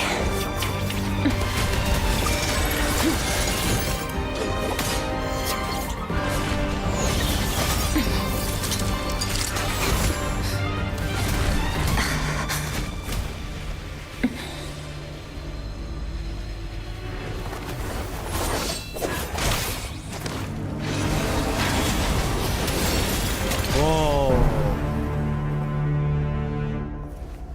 Alright.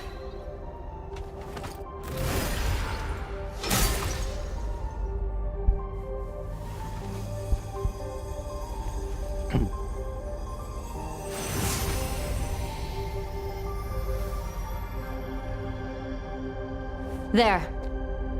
I got it back. Oh. Traveler! Skirk! What happened? It looked like Skirk just got... In the Guili Plains, you asked me why this enemy chose you as his target. Now, the answer is clear. It's not just the fact that your strength is impressive. It's also because of your ability to, as you put it, purify abyssal power. Whatever that actually means. The fact is, that ability allowed him to do something that should have been completely impossible. Namely, break through my defenses and steal my power. So you were his real target? No. He couldn't have known I'd come to his domain. He only stole your soul fragment because he knew the value of its power. I doubt he expected it to come in handy so soon. Call it fate, if you want. I believe that's the term they use in this world for arbitrary coincidences like this. In any case, it works to our advantage. Once I realized what he was using that power for, it gave me the chance to get back what you lost. But you... I'll cope. Well, done gorging? Good. Time to answer some questions. How did you get the power of the all-devouring narwhal? The all-devouring narwhal? Oh, of course! Paimon knew that spike thing looked familiar. It looks just like that narwhal's horn! I highly doubt you acquired that power through your own strength. Tell me I'm wrong. You're desperate enough to scour the land for god remains and whatever vestiges of power you can find. That alone proves you wouldn't be able to defeat a creature like that. Which leaves one possibility. You know my master, the Foul, Sertologi. The Foul? Who dares call him Foul?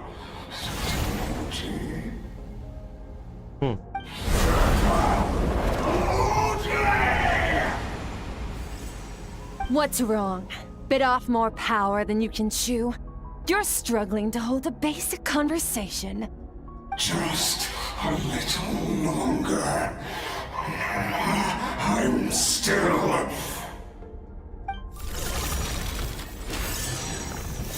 Look! It's back! Those obsessed with power will let it devour them before abandoning their pursuit. Something mali talaga. Should we know? Keep calm and use reason to decide the best course of action.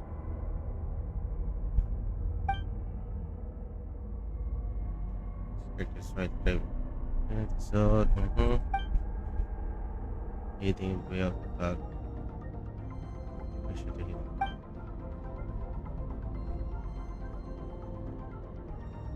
I think we should go out there. Wise decision. Final victory doesn't always come after a single battle.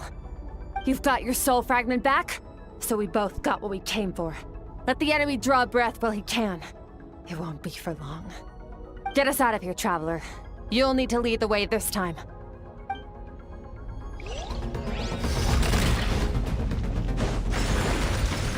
Skirk, is your shoulder gonna be okay? The wound is minor. It'll heal in no time. You should focus on getting out of here alive instead. Goodbye. Uh-oh! Falling spikes! Run!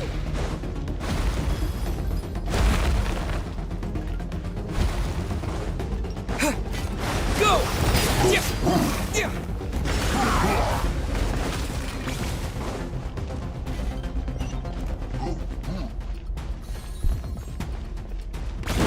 Oy, gagi.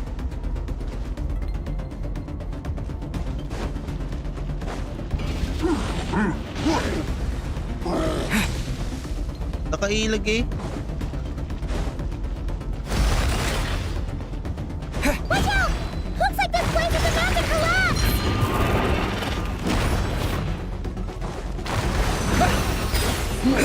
So, this guy's power has something to do with the all-devouring narwhal. Did you know that all along, Skirk? I had my suspicions. That's why I decided to investigate in the first place. But suspicions only get you so far. I needed to verify it for myself.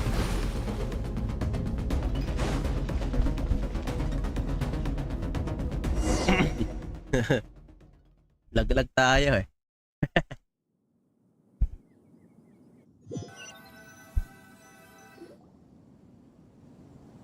Phew. Oh, I should be safe here, right? I no longer sense his presence. Can't have followed us out of that abyssal domain. Weaklings like him will find that my power is not so easily controlled. He won't be leaving that place until he's managed to digest it. The all devouring now. With the power of the magic to steal from the... You seem surprised. I suppose that's fair. You've seen but a fraction of what that whale is capable of. That gaping maw could swallow a planet whole. It's called the all-devouring narwhal for a reason. Devouring is what it does best. It can extract power from anything, dead or alive, as long as it manages to make physical contact. Yeah.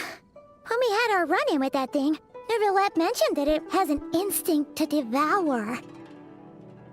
Your dragon friend recognized the nature of its abilities and used the power of Hydro to protect you. That worked because it was in a satiated state, so it was somewhat less aggressive than usual. It's a different story when it has no more power to feed off of. That's when its true voracious nature kicks in. It could devour everything on the planet in that state, which is why I cast it into that void space. But I hadn't counted on there being anyone left on this planet capable of wielding its power. To me, that says he must have encountered the whale a long time ago. Meaning, he must have known my master. Yeah, hearing that all, the reaction for me. Exactly. It told me everything I needed to know. Hence why I said we both got what we came for. And I believe that brings our transaction to an end. Now that you're whole again, you can get back to your own journey. I'll handle the rest of this situation myself. No. No way! We can't leave now! Something was stolen from you because of us! We have to help you get it back! This isn't my first taste of failure or losing power. When you fall, you get back up again and become stronger. That's how it is. But what if that monster finds you before you're all better? Plus, how are you gonna get home? It's not like you can just go swoosh and open a door to the abyss again. Not without your full strength. So, sticking with us for the time being doesn't sound so bad, does it? It's not perfect. Fair enough. Then take this. What is it? A bag of Mora. Nothing in this world is free. I know that much. I'll leave the planning to you. Hurry up and decide where to go. We shouldn't linger. We should take Skirk somewhere she can rest. But where? knows something about Master. I'm sure of it. Next time, I need to be ready. Your outfit looks different. Oh, this? It's a star crystal suit. Abyssal energy is scarce in Tevat. Wearing this helps me access it more freely. It stores concentrated abyssal energy that I can draw from on the go. When the energy runs out, it reverts back to its original form. How's the shoulder? Fine. It was just a scratch. It'll take time to recover my strength, of course. But adapting to situations like this is nothing new for me. Let's go. Found somewhere to rest. Well, lead the way then. For that, Paimon gets the feeling Skirk wouldn't like being around a lot of people. Oh wait! Baiju said we could rest in the back room of the pharmacy, didn't he? Yeah. Let's head there! before that, I'm gonna mark this. Yeah, let's go.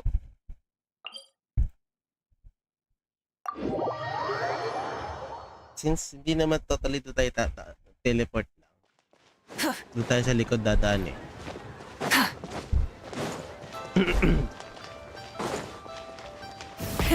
Rev the engines!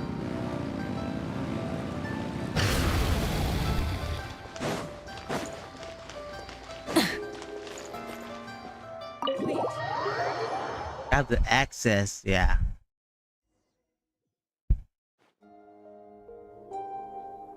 Huh. This bag from Skirk has a ton of Mora in it. Paimon, Does she have stop. a job or something? Wait, no. After what we saw at Wamin Restaurant, that seems impossible. Can you imagine? It would go something like, What? Stop. I'll be collecting my paycheck now, boss. Oh, sure thing.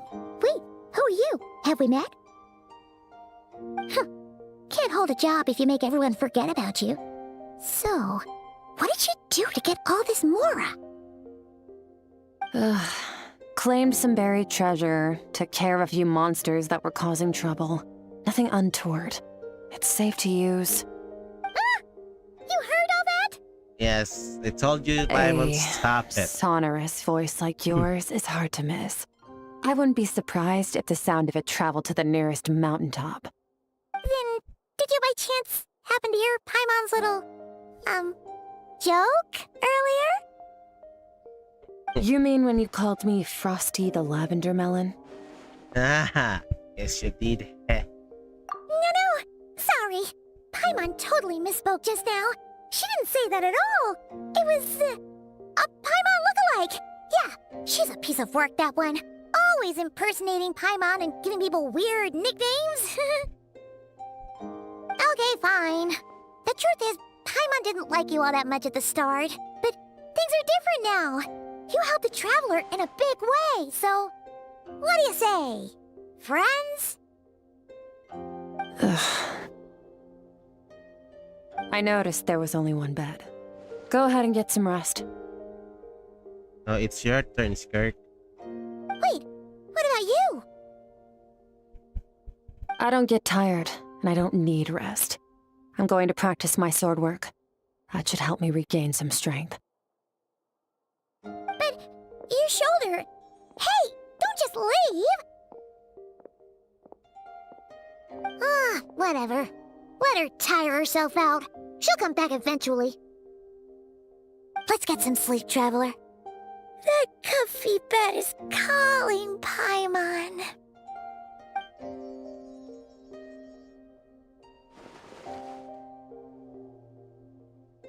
Without shit with him. Paimon's. What's up?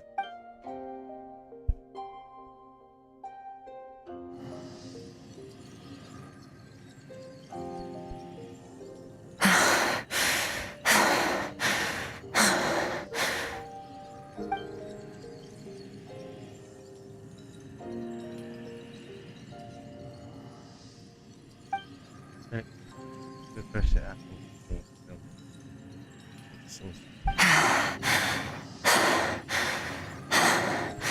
Quiet. Let's you even remember how many of us perished in that fire? How many bodies were left to rot on the scorched earth? Yet you alone live on.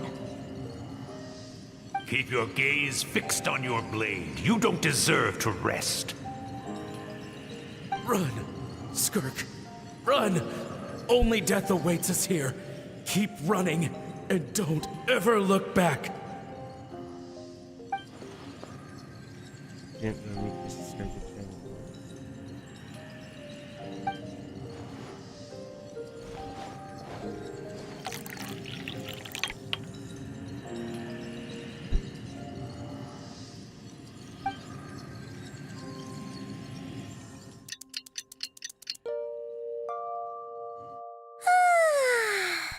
Getting an early night's sleep is the best. That bed was so comfy. Wait, Skirk? Have you been sitting out here the whole night? The bed's all yours if you want it.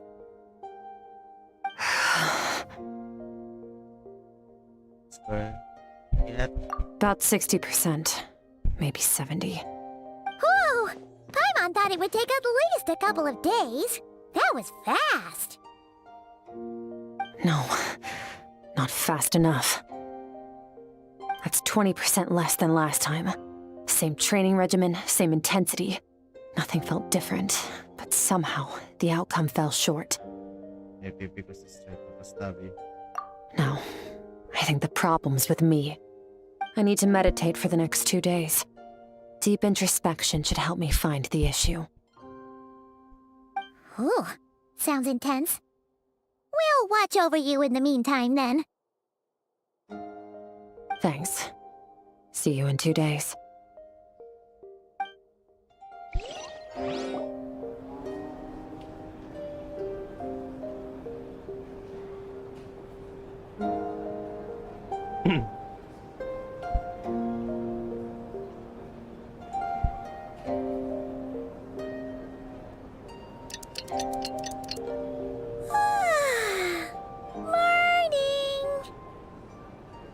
Skirk is still meditating, huh? It's been 2 days already. Shouldn't she be awake by now? Doing too well. Paimon can't think of anything we can do to help. Oh, wait! Breakfast! That's it! Paimon will go get breakfast! Skirk is gonna be starving when she wakes up. Be right back.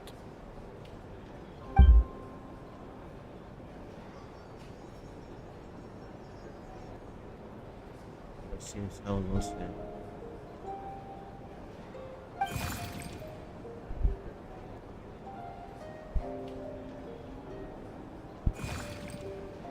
You again? What are you doing here?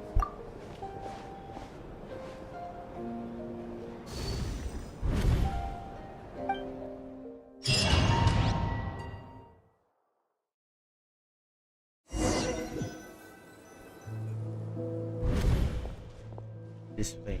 Feels familiar, but where the ignorant? Cheers. But broken. Several. Wait, water. Closer.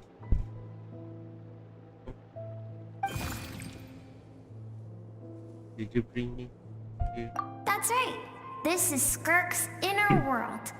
Think of it as the threshold between the soul and dreams.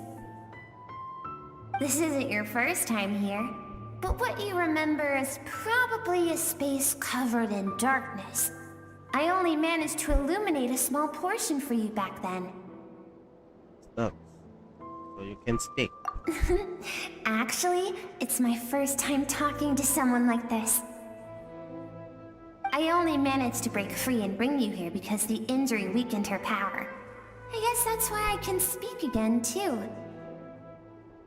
Call it fate, if you want. I think that's the word they use in this world for lucky coincidences like this, right? Yeah? Now, before I take you to her, I gotta ask.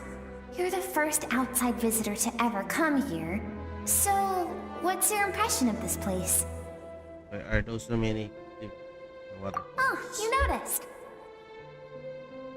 This river represents Skirk's strength. Strength accumulates over time. It is the summation of a person's lived experience. So this river is where all the fragments of Skirk's life should converge into a single stream of memories and emotions, flowing forward as one. But as you can see, this river has been severed numerous times. It's because Skirk doesn't like who she was in the past. And all she sees reflected in the river is a disgraceful shadow of who she was. She cuts through water and rock with the sword of reason, severs her connection with the past, and begins anew. Wait, this reminds me something. You must learn to shut out all the pointless emotion. Crush the self that makes you weak, and become master over your physical form. This isn't my first taste of failure or losing power. When you fall, you get back up again and become stronger. That's how it is. I see, so much reason. Silence. Yeah.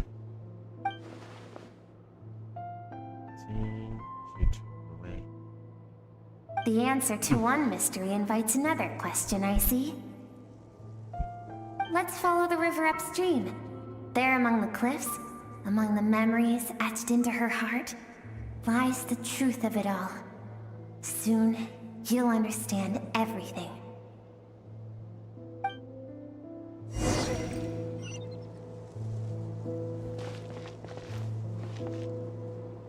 Wait lang guys. CR ulit ako.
Back.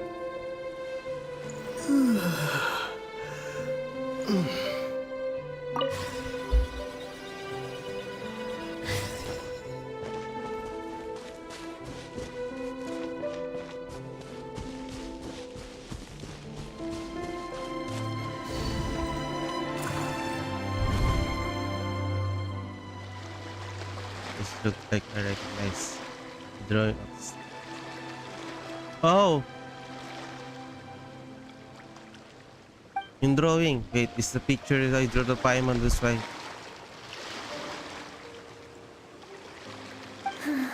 I've always thought that, even when falling leaves don't come from the same tree, they can still form bonds of kinship when they meet. Like meteors, you both made a journey through the stars. Both travelers who have landed on a planet that is not your home. Yet, when she first noticed your presence, although she hesitated for a moment, she still chose to walk away, indifferent as ever. Why? You think it's surprising at first? First that she's so disappearing.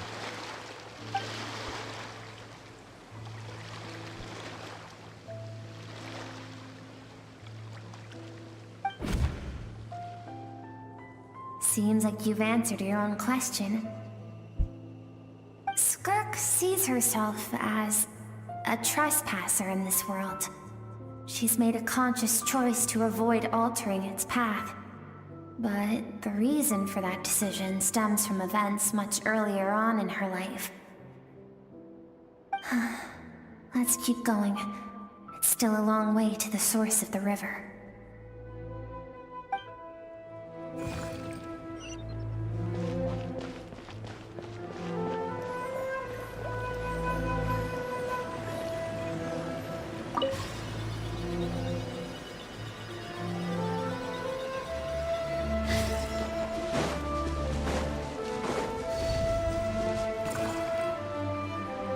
You now have what it takes to wield immense power. From this day forth, I shall teach you no more. No one can become a worthy warrior through imitation alone. I have given you fangs and claws. Now, you must learn to hunt. You wish me to travel the world beyond on my own, Master? Indeed. Make new friends. Embark on your own journey. And piece together a new future from the shattered remnants of your past. Oh, binigyan We pala will siya eh. still have contact through the abyss. But know this. One day, I will take the life you worked so hard to rebuild and reduce it to ashes. Just like the fire siya that pala, kaya haunts pala your mind. Why do you do that? I have told you before.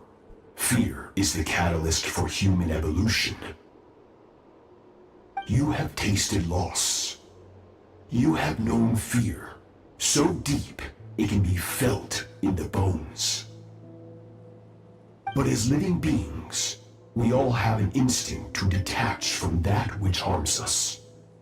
And thus pain dampens over time, and the acrid taste of fear becomes but a distant memory. Yet now, I have bestowed upon you the gift of fear eternal. It will drown you in the nightmare of your childhood, or it shall drive you to defeat me, whatever the cost. The figures is good. It's familiar, right? So,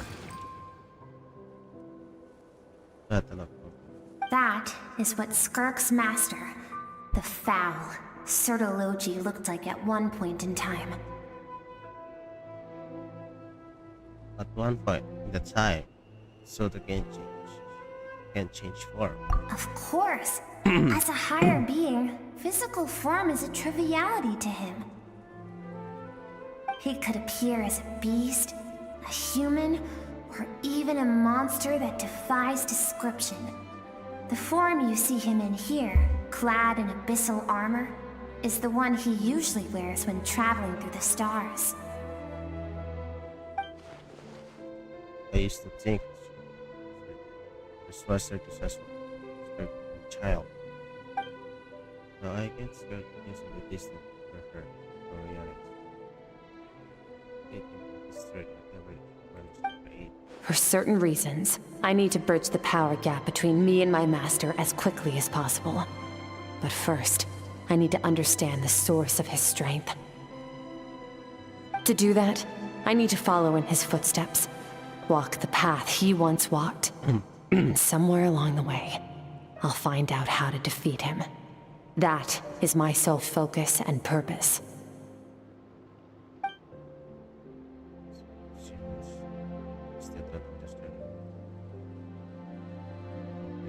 I'll let you in on a little secret. The real Sertologi is terrifying. The scope of his power is impossible to understand until you experience it firsthand. It is absolute, the power to crush all things. Shall we keep going? Let's see. We're about halfway there.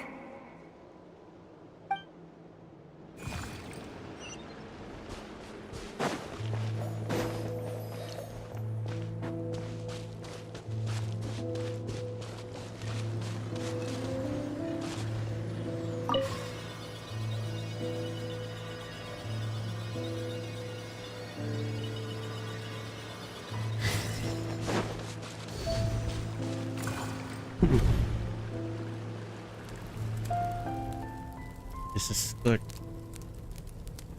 Scale. We've made it quite a ways already. This is Skirk, when she first began training under Sertalodi. I have set your broken wrist. Tomorrow, you're to train twice as hard. No tears this time. Good. Attempting to garner sympathy through tears is a habit of the weak. A pitiful, useless ploy. Can I ask a question, Master? Why did you save me? I keep thinking, maybe it would be better if I had died. I wouldn't be haunted by that fire all the time. I wouldn't have to go on like this. I saved you because I have a plan for you. It has been too long since I fought a battle that demanded my full strength, and I hunger for it. Every so-called genius and prodigy I have faced has crumbled like sand underfoot. Before me, even fate bends the knee. So, I will teach you everything I know. Train you by whatever means necessary, in the hope that one day, you might surprise me. But I don't want to draw my sword against you, Master. What you want matters little. Among the boundless sea of stars, the cries of the weak are but faint murmurs that disappear into the void. You of all people know that well. Yes, Master. From that day forward, all she knew was grueling training, emptiness, and fatigue. After some time, her talent bloomed, and she gained control over her emotions, like her master. How should I put it? It was not that human emotion disappeared from her heart, but that reason came to dictate all she was allowed to feel. I suppose it was at this point that she became the Skirk you know today.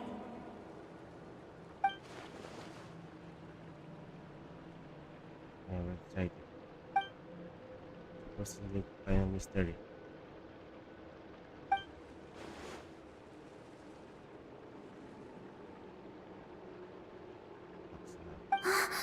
We're nearly there.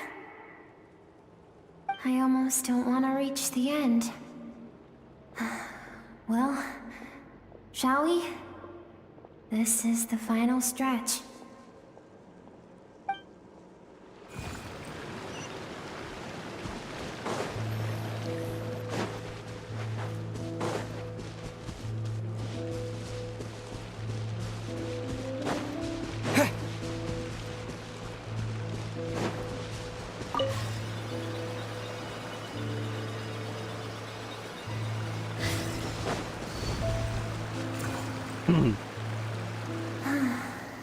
These are Skirk's happiest memories. What a simple and carefree time it was. Wisps of clouds dotted the sky. The sun bathed everything in golden light. And when song filled the air, not even the shyest of flowers could resist swaying along. This is Skirk's homeland. She was so curious about everything as a child, always skipping school to go exploring instead. There was so much to discover. The treasures at the bottom of the sea, the secrets beyond the stars, and that merchant ship packed with adults wearing those strange clothes. Yes, the ship. That was the beginning of the end. It was a spaceship. When it arrived, the people that disembarked wore smiles on their faces and spoke of friendship. They claimed to be merchants from a neighboring planet, looking to establish trade. Skirk's parents, Her relatives, her neighbors, everyone welcomed the newcomers with open arms and allowed them to explore the planet. To them, the visitors were guests and should be treated with hospitality. Okay. No one had any idea of what was to come. Several months later, an army of unknown origin arrived without warning and carried out a ruthless campaign to destroy everything and everyone on the planet. Skirk had skipped school that day, like so many times before, so she was not caught in the immediate wave of destruction. But when she came home that day, only fire and ruin awaited her. Countless people cried out to her for help. People she knew and loved.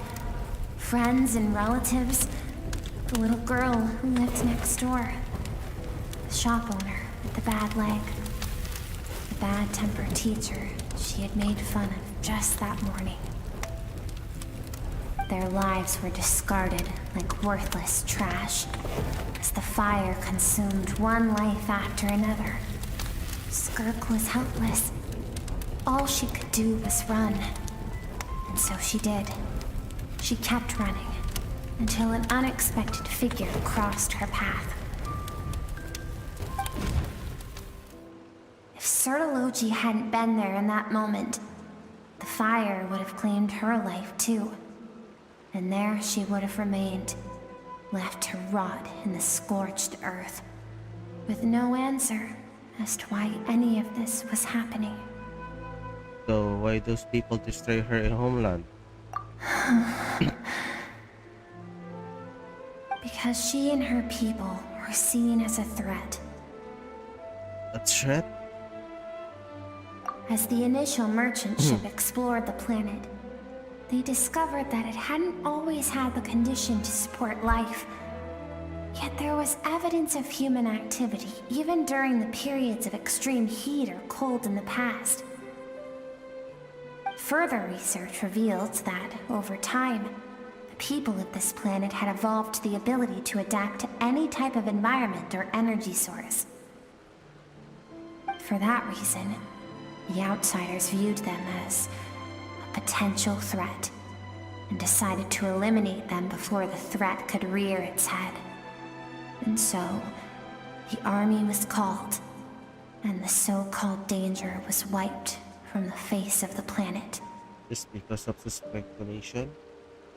Senseless, isn't it? Deemed a threat because of a gift they didn't even know they had.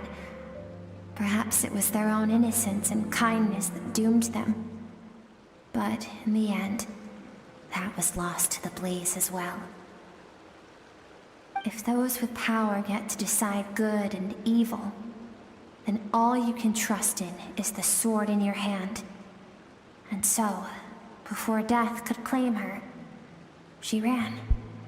She ran and never stopped. Now I see why did her as a terrifying threat. No one wants to relive their most painful moments. Well, that brings us to the end of the story. This is as far as we can go. Skirk is waiting over there. For both of us. Let's go to her. It's time to fulfill my purpose. And my greatest wish over all these years. Aww.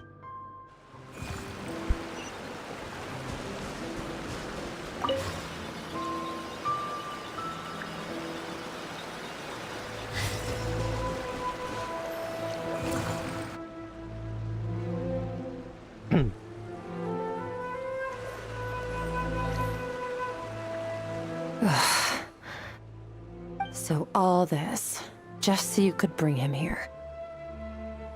I have things to say to you. Well, to me. What? I want someone to witness our reconciliation, even if it takes an argument to get there. And he is the best choice in this moment. Wait, then you must be Her suppressed emotional self. The version of herself she keeps locked in the recesses of her mind, stifled by reason. All those rejected impulses, those discarded aspects of your past selves, they are a part of me now. I am who you used to be.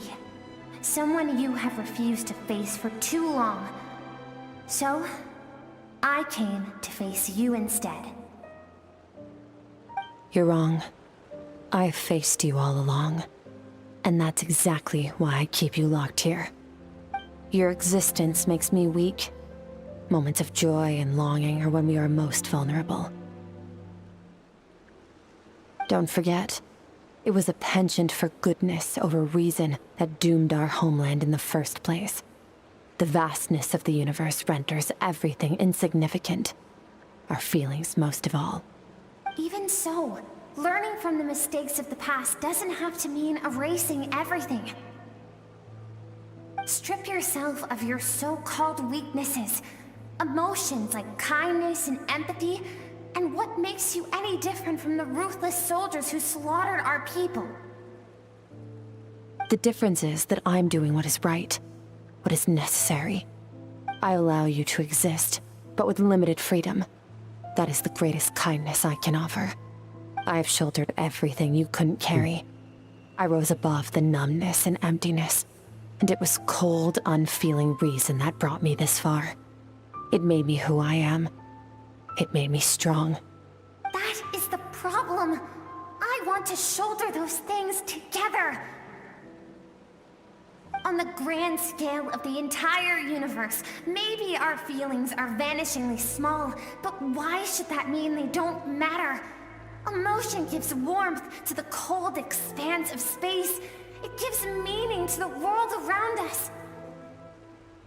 Think back to those nights of gazing at the stars, those afternoons of exploring the unknown.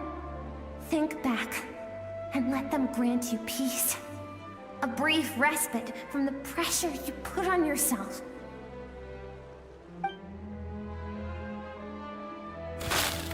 That isn't what we need. It's exactly what we need. Aren't you curious about why recovering your strength has taken longer than normal this time? Finally, we get to the important part. That is the only answer I came here to find. Then look around. Look at your inner world. You cast aside your dreams and curiosity, and in doing so, you lost your original motivation. You severed all connection to who you used to be, so you can no longer draw strength from your past. Now, the only things driving you forward are fear and survivor's guilt. But these cannot take you far enough. And so, this river, the source of your strength, grows more polluted by the day. And you think that means I should seek help from a weak little thing like you? Your emotions so simple.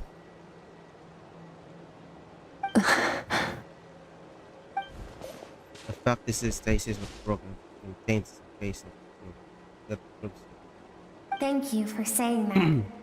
I knew bringing you here would be the right choice. To be honest, I'm not here to argue with you. This isn't about who's right or wrong. And in fact, I agree that in order to make it through the wake of that tragedy, we had to distance ourselves from the pain through reason over emotion. But what is right at one point in time isn't always right forever. I know you will never forget that fire. I know the fact that you were the sole survivor fills you with guilt. And I know that among the voices that haunt you, mine is there too. Because deep down, you know that you didn't turn out to be the person you wanted to be. All those unfulfilled hopes are like knives to the heart. And I don't want you to hurt anymore. So even if you can't accept me, I hope, at least, You can let go.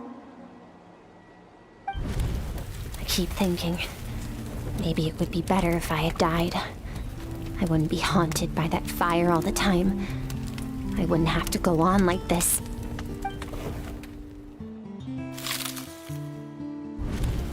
Your dad and I, we're not afraid to stare death in the face, but we need you to survive.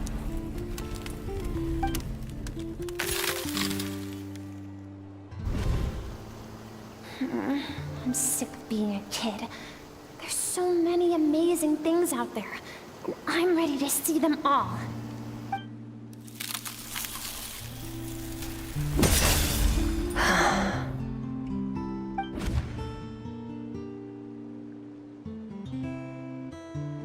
I remember. There was a song Mom and Dad always sang when we went out to fetch water. Dancing water. The sand along your path is begging for your song and movement.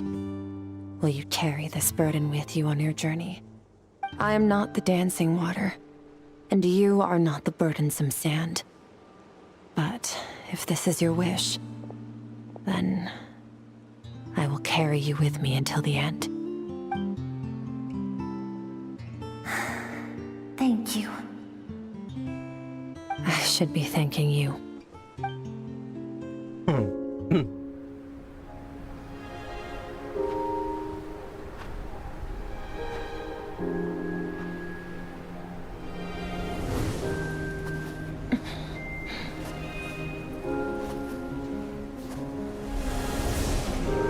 Run, Skirk, run! Remember, leave no one alive! Heed my words, Skirk. Let fear take root in your soul. Did you survive? Why was it only you? Skirk, did you become a positive light in this world?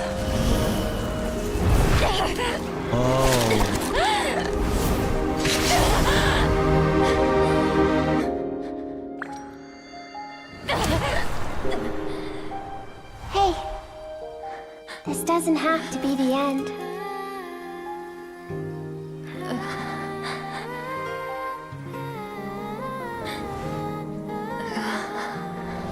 Life is a gift.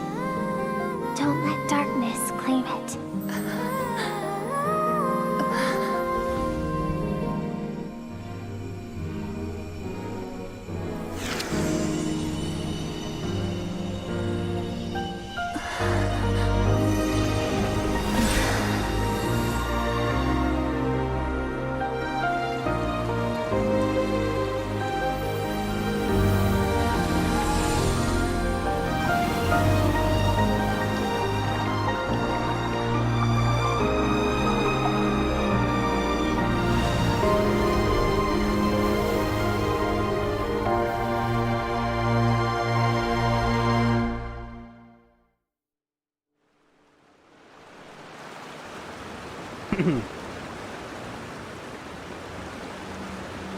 So, you saw my memories then? Yeah. I once asked my master if survival of the strongest was the law of the universe. He said no. But in a world without order, those with no moral boundaries tend to be the ones who survive. Isn't it true, the strength? Isn't it true strength? The power is suitable doing the... That's why, after hearing his answer, an idea came to mind. An idea that, one day, I would create a new world order. One in which there would never be another tragedy like that fire. One in which power was not the law of the land. But that means I must defeat him. Because my master, Sir Logi, is, at the core, a defier of all rules and order. Eh? Sounds like you know. Yes. And not just because of the gap in our abilities, but also because I have no reason to see him as an enemy. Although his decision to train me was not made out of kindness, he did everything a master should. He saved my life, taught me the sword and the principles of strength. And for that, I respect him. That intensive face to the battle one day. I know. And it's not something I want. But Master never goes back on his word. I have to treat everything he says as a promise. He's no longer into that. But he sends me messages through the abyss every now and then. Most of them are simple greetings, or an answer to one of my questions. Every time I hear from him, my heart skips a beat. And I wonder if this is the moment where he'll finally appear before me and tear down everything I've built to pieces. Maybe that means I do live in eternal fear, just like he said. Yes, I respect him, but I'm also afraid of him. And for that reason, the pursuit of strength consumes every moment of my life. I don't know what Master has planned, but I have to be ready. If he does attack you one day, I help you. Help me? Why? This isn't your fight. Everyone to build the road. See, everyone has the willing to fight for it. Universe kind of peace.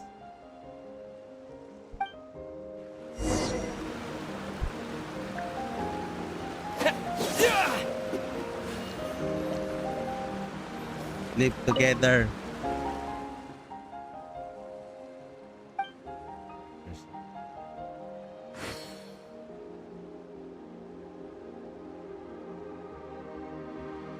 Okay na.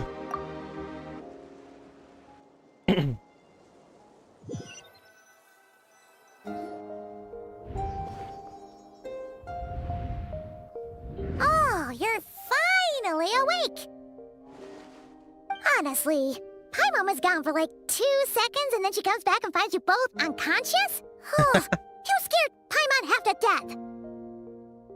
You're both okay, right? Yeah. What does it look like?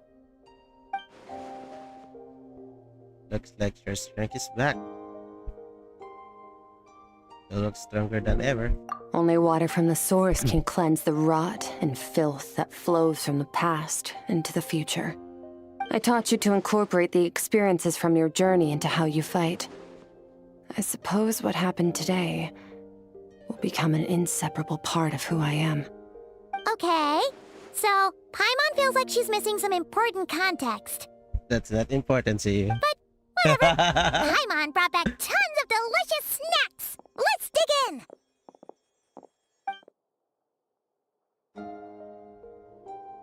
All right. It's about time we finished what we started. We're gonna deal with this thief for good, right? Finally. Let's show him what you're doing. This time, I'm not going to tell you to hold back. But having digested even more power in the meantime, he's going to be tougher than before. The good news is, we have no reason to pull our punches this time. So, let's go. Same place as last time.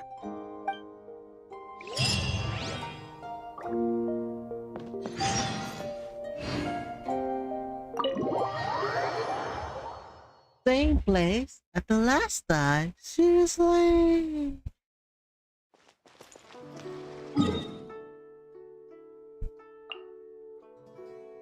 Oh, come on. Tatalon ulit tayo doon.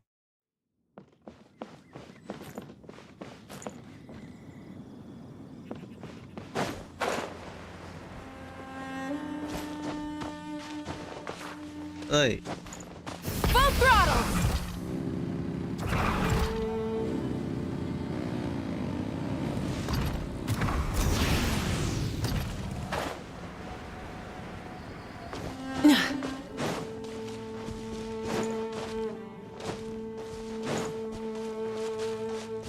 Talagang bukas na eh.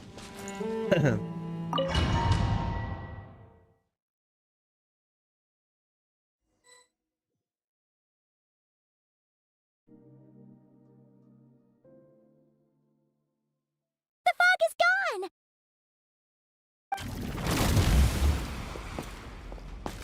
Wait, isn't that the form the all-devouring narwhal changed into? How come he knows that, too? That's Skirk's master. Really? So, You're telling Paimon that giant whale and this guy can both turn into the fowl? How does that work? Stop It's a questioning. subconscious instinct. Any intelligent being who longs for his level of strength is bound to mimic his appearance. It's a natural response after encountering someone as powerful as Master. To them, he represents ultimate power. We know the person before us has encountered Master, and we know he stole a portion of my power. So it's not surprising that he would assume this form. Okay. Oh, the closer Paimon looks, the more intimidating it gets. Nervalette isn't here this time, so it's up to us. He won't have the nerve to steal again after we're done with him. Let's teach this guy a lesson.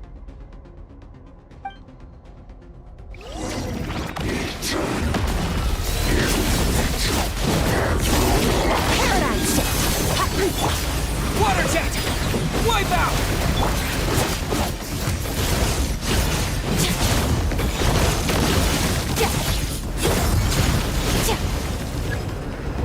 Haven't forgotten your training, I hope.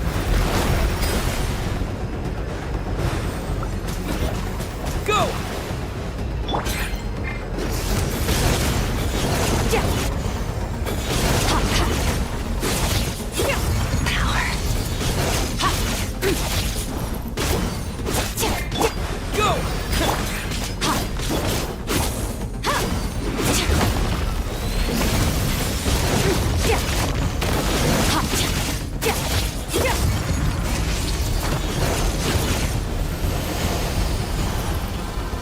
Okay, ano yan?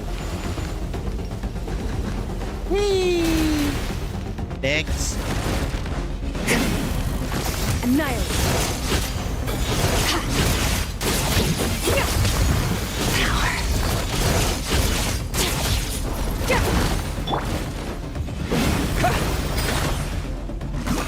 Water jet!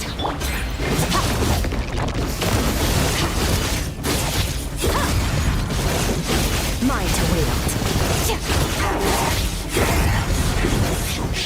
Beyond this world. Sigurado ka.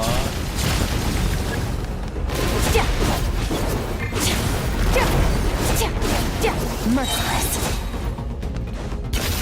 Into the void.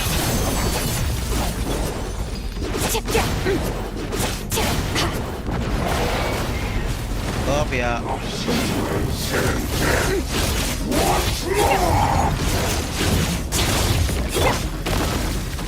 Kopya. Hey!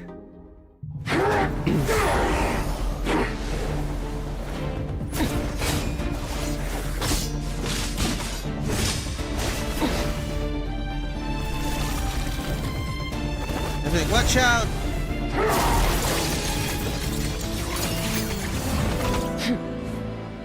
Haven't had enough of my power.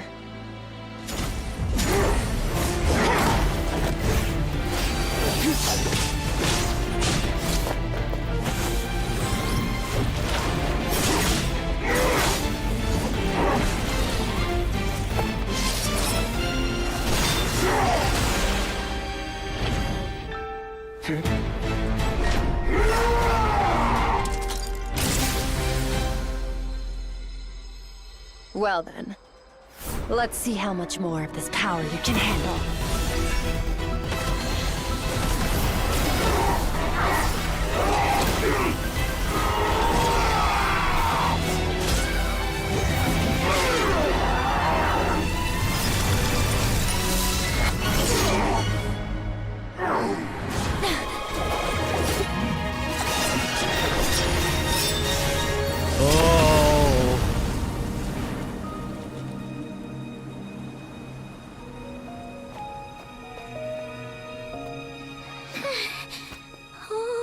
So that's it.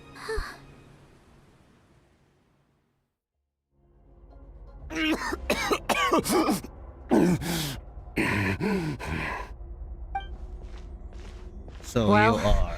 Have you come to your senses? You saw that my body was at its limit. So, you deliberately channeled your power into me, knowing that it would destroy my shell from within. Such power. such keen battle instincts. So you must be. Skirk, Sertologi's disciple.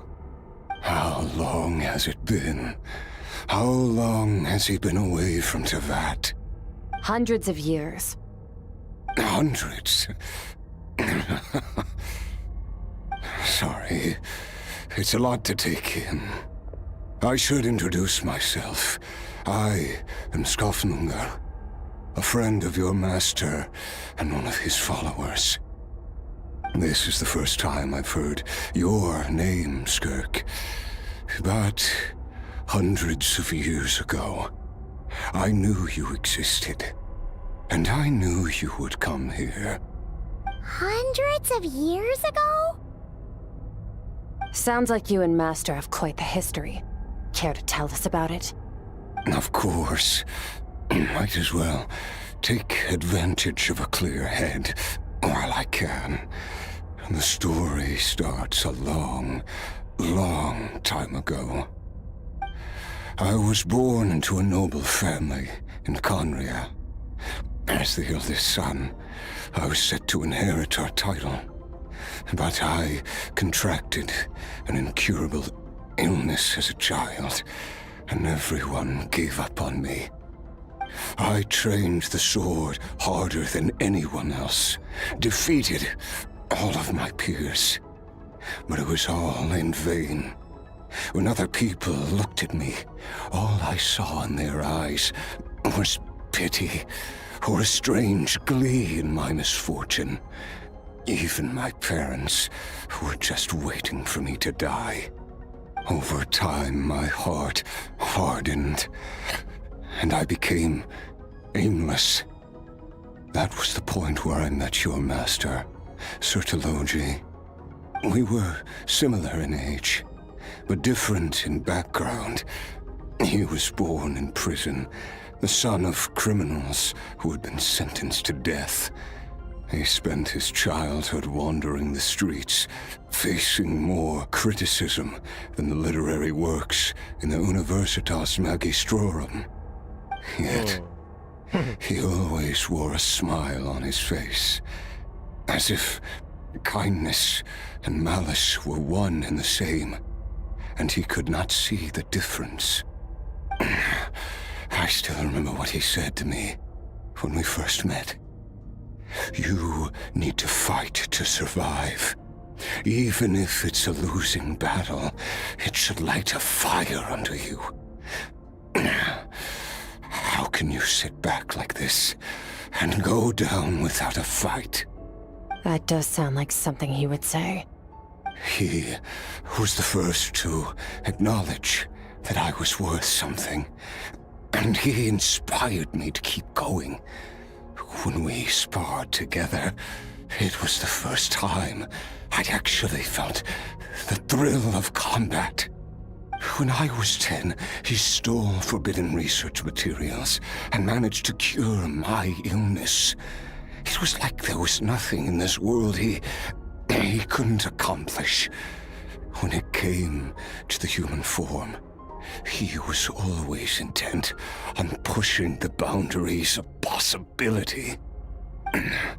But somewhere along the way, I fell behind. My talents were nothing compared to his, and at some point, I realized he had pulled so far ahead, I was too embarrassed to even ask him to spar. After his grand endeavor was successful, he sought me out and said to me, "This planet no longer holds anything of interest to me, so I'm leaving. But first, I have an offer. I can use a power I have just refined to break the curse of immortality for you. Your death was once what we worked so hard to prevent. But the immortality you now face is a different kind of pain altogether." Oh. I'll pass. Immortality doesn't sound so bad to me. Since I can't die, it means I have an infinite amount of time to get stronger. Maybe I'll finally catch up to you one day. And we can spar like we used to. Are you sure? I cannot say when I will return. Your body, or rather, your soul, might not be able to withstand this curse. All I can do is try. After all, a wise man once told me, people need to fight for their own survival. Wise indeed. Nevertheless, if you grow weary of the pain of immortality, and wish to experience a good sparring match before you wither away, seek out my disciple. Disciple? Never thought I'd hear that word coming from you. Nor I. But Vtuber said I was destined to find a disciple out there in the universe, and bring her to Tibet. You know as well as I, Vtuber's prophecies are never wrong. Well, now I'm curious about who this disciple of yours will be. All Vtuber said was that one day, the stars shall bow in her honor. Sounds pretty impressive. Of course. Only the most outstanding people would have the right to become my disciple. Still self-assured as ever, I see. But you're not wrong. I'll be leaving then. Oh, and if you are serious about getting stronger, I left you a little gift in the primordial sea. As I've said before, walk whatever path you want. Freedom means even the wicked get to make their own choices. Waiting for me in the primordial sea was the all-devouring narwhal, already beaten into submission by Sertologi. In its weakened state, I was able to cut off part of its flesh and sew it into my own heart. Your heart? That sounds like torture! How did you even survive that? The immortality, Paimon. Because, of course, I bear the curse of immortality. So, you used the curse to turn yourself into a vessel for power. Even with that whale's ability, devouring power like that is not something the human body can withstand. With your body and soul constantly at the breaking point, it was the curse of immortality that sustained you. But that is not the path to strength. You have to pour your heart into it, work for it, dream of it. Instead, you stole something that didn't belong to you, and it backfired. You're right. I should have known better, but I had already pushed myself to my limits, and he was still miles ahead of me. So I had to take a leap of faith. I miss your master. I miss the days when we were all together, troublemakers without a home. I don't regret the choice I made. But if you'll allow it, I do want to apologize. To both of you. After the beating we just gave you, I think we can call it even. You're an interesting one as well. Sertologi's disciple. That's a lot to live up to. It can't have been an easy experience.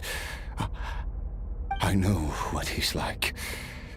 He rules with an iron fist, using despair and fear to force you to catch up to him, all the while standing ever out of reach. We're like mountain climbers in the dark, never knowing how much higher we have to climb, or when we will see the sun again. True. But I made up my mind long ago. No matter how dark it gets, I will not give in to despair. I will overcome it. Besides, after hearing your story, I suspect what Master really wants is not a battle that demands his full strength, but rather a defeat without regrets. Oh? Since you're his friend, you must have some things in common. The first time we came here, when you stabbed me through the fog and stole my power, I felt no emotion coming from that spike. But when you had to devote all your strength fighting me just now, I could feel joy and passion emanating from your blade. It was the joy of a researcher discovering the truth of the world, the joy of an artist uncovering a temple of wonders. Interesting. I'm certain I didn't express those emotions outright. Yet you were able to read them from my blade, like a glimpse into my inner world. You're right. That battle brought me an unbridled sense of joy, and my defeat brings me no regret whatsoever. Exactly. I think Master also craves a battle like that. One where his opponent forces him to use all his strength, unlock the extent of his potential, and transcend his own limits. A battle to end all battles. After which, all can come to an end, including, perhaps, his life. For that very reason, good and evil are meaningless to him. He has one purpose, one goal: to complete himself. It's one of the secrets to his strength. Perhaps you're right. Perhaps that is his call. What a battle that would be. Oh, to witness such a... Oh no, what happened to you? They overcome. Are you okay? Too many different kinds of power are surging through my body. The curse of immortality allows it all to coexist, but it does not remove the pain. I won't be able to hold on to my sanity for much longer. What a shame. I would have loved to witness that battle. Sertologi once offered to free me from this curse. Now, I must ask that of you, Skirk. Can you release me from the pain? I can, but not through death, if that's what you were hoping for. It's not a suitable punishment for your crime. As an alternative, I can take your consciousness, along with all the power you've consumed, and smash it to pieces. The impurities will dissipate, and under the curse of immortality, your mind and body will regenerate. When that process is complete, you will be back to who you were before, no longer tortured by powers you can't control. But it will be a time-consuming and painful process. The decision is yours to make. I accept. And who knows? Perhaps I'll wake up in time to witness your great battle with Sertologi. I have faith that you'll be able to stand against him one day. Though I know it'll be a long and arduous road. If we are climbers in the dark, it appears the dawn has finally broken for me. But your ascent continues. At least, it looks like you are not alone on your journey. I will reach the top of this mountain, no matter what it takes. And you, Skofnunger, will be my witness at the end of all things. That's finally over. Let's get out of here. Huh. At least we don't have to make a mad dash for the exit like last time. Die again. There's nothing else you should believe. Live.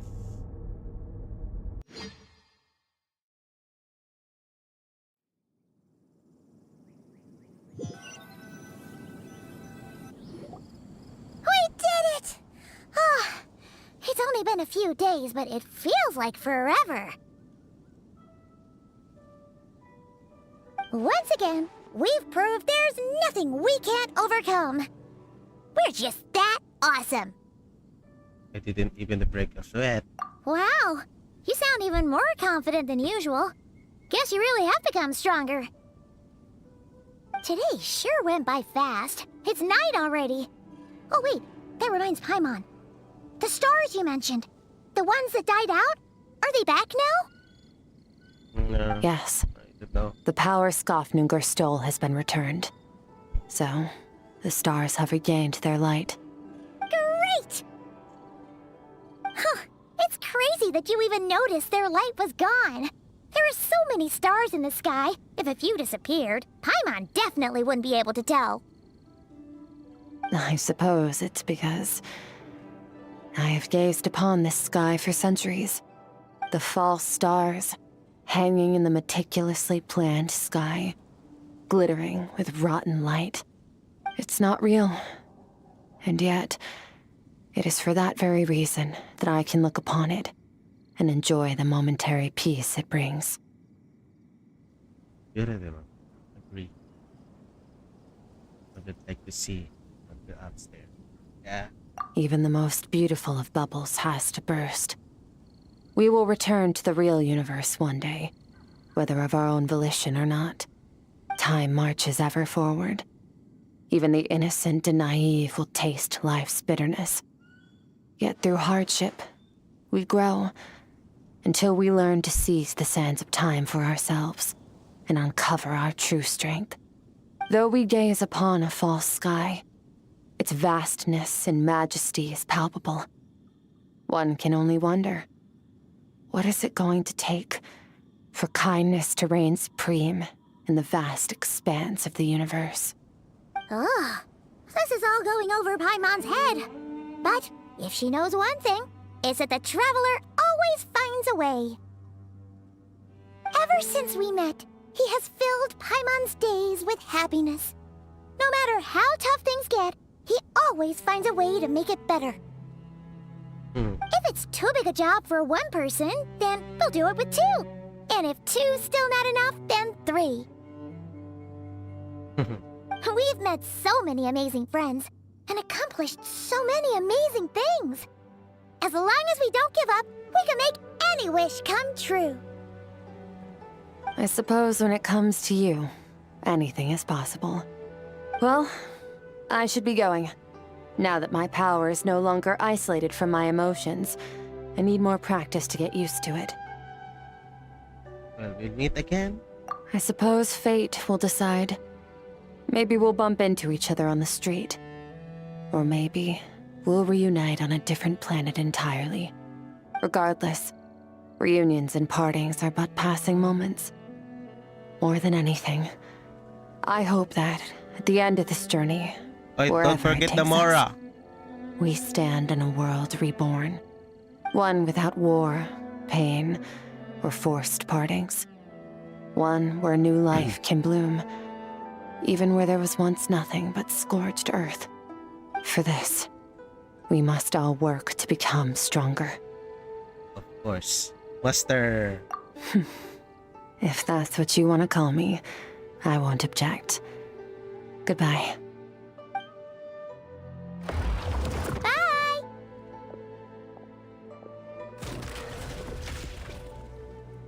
Is it just Paimon, or is she being nicer than before? Secret. We definitely count as friends after all that, don't you think? Hey, what do you think about camping here tonight? There's nothing quite like sleeping under the stars. Come tomorrow, we can continue our journey. Oh, and since Paimon treated you to that super nice meal at Wanmin Restaurant, it's about time you returned the favor. Seriously?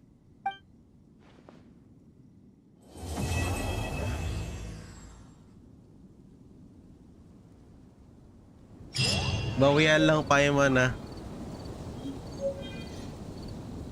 Oh, we have the guitar now.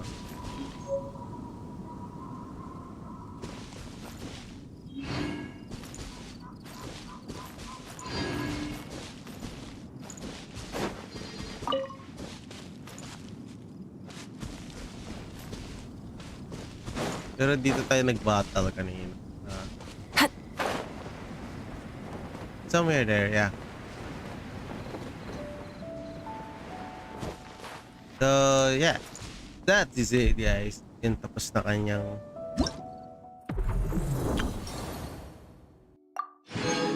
Tapos na natin kay Skirk, story quest. Since, ayun na, since from her past. Kita na natin. So, yeah. So, the other content, wala na, I think. So, doon muna hanggang sa bagong update or bagong story, character story or what. Kita-kits tayo ulit. Exploration and trials. Wala, mas ibang game mo. Adventuring is right up my alley.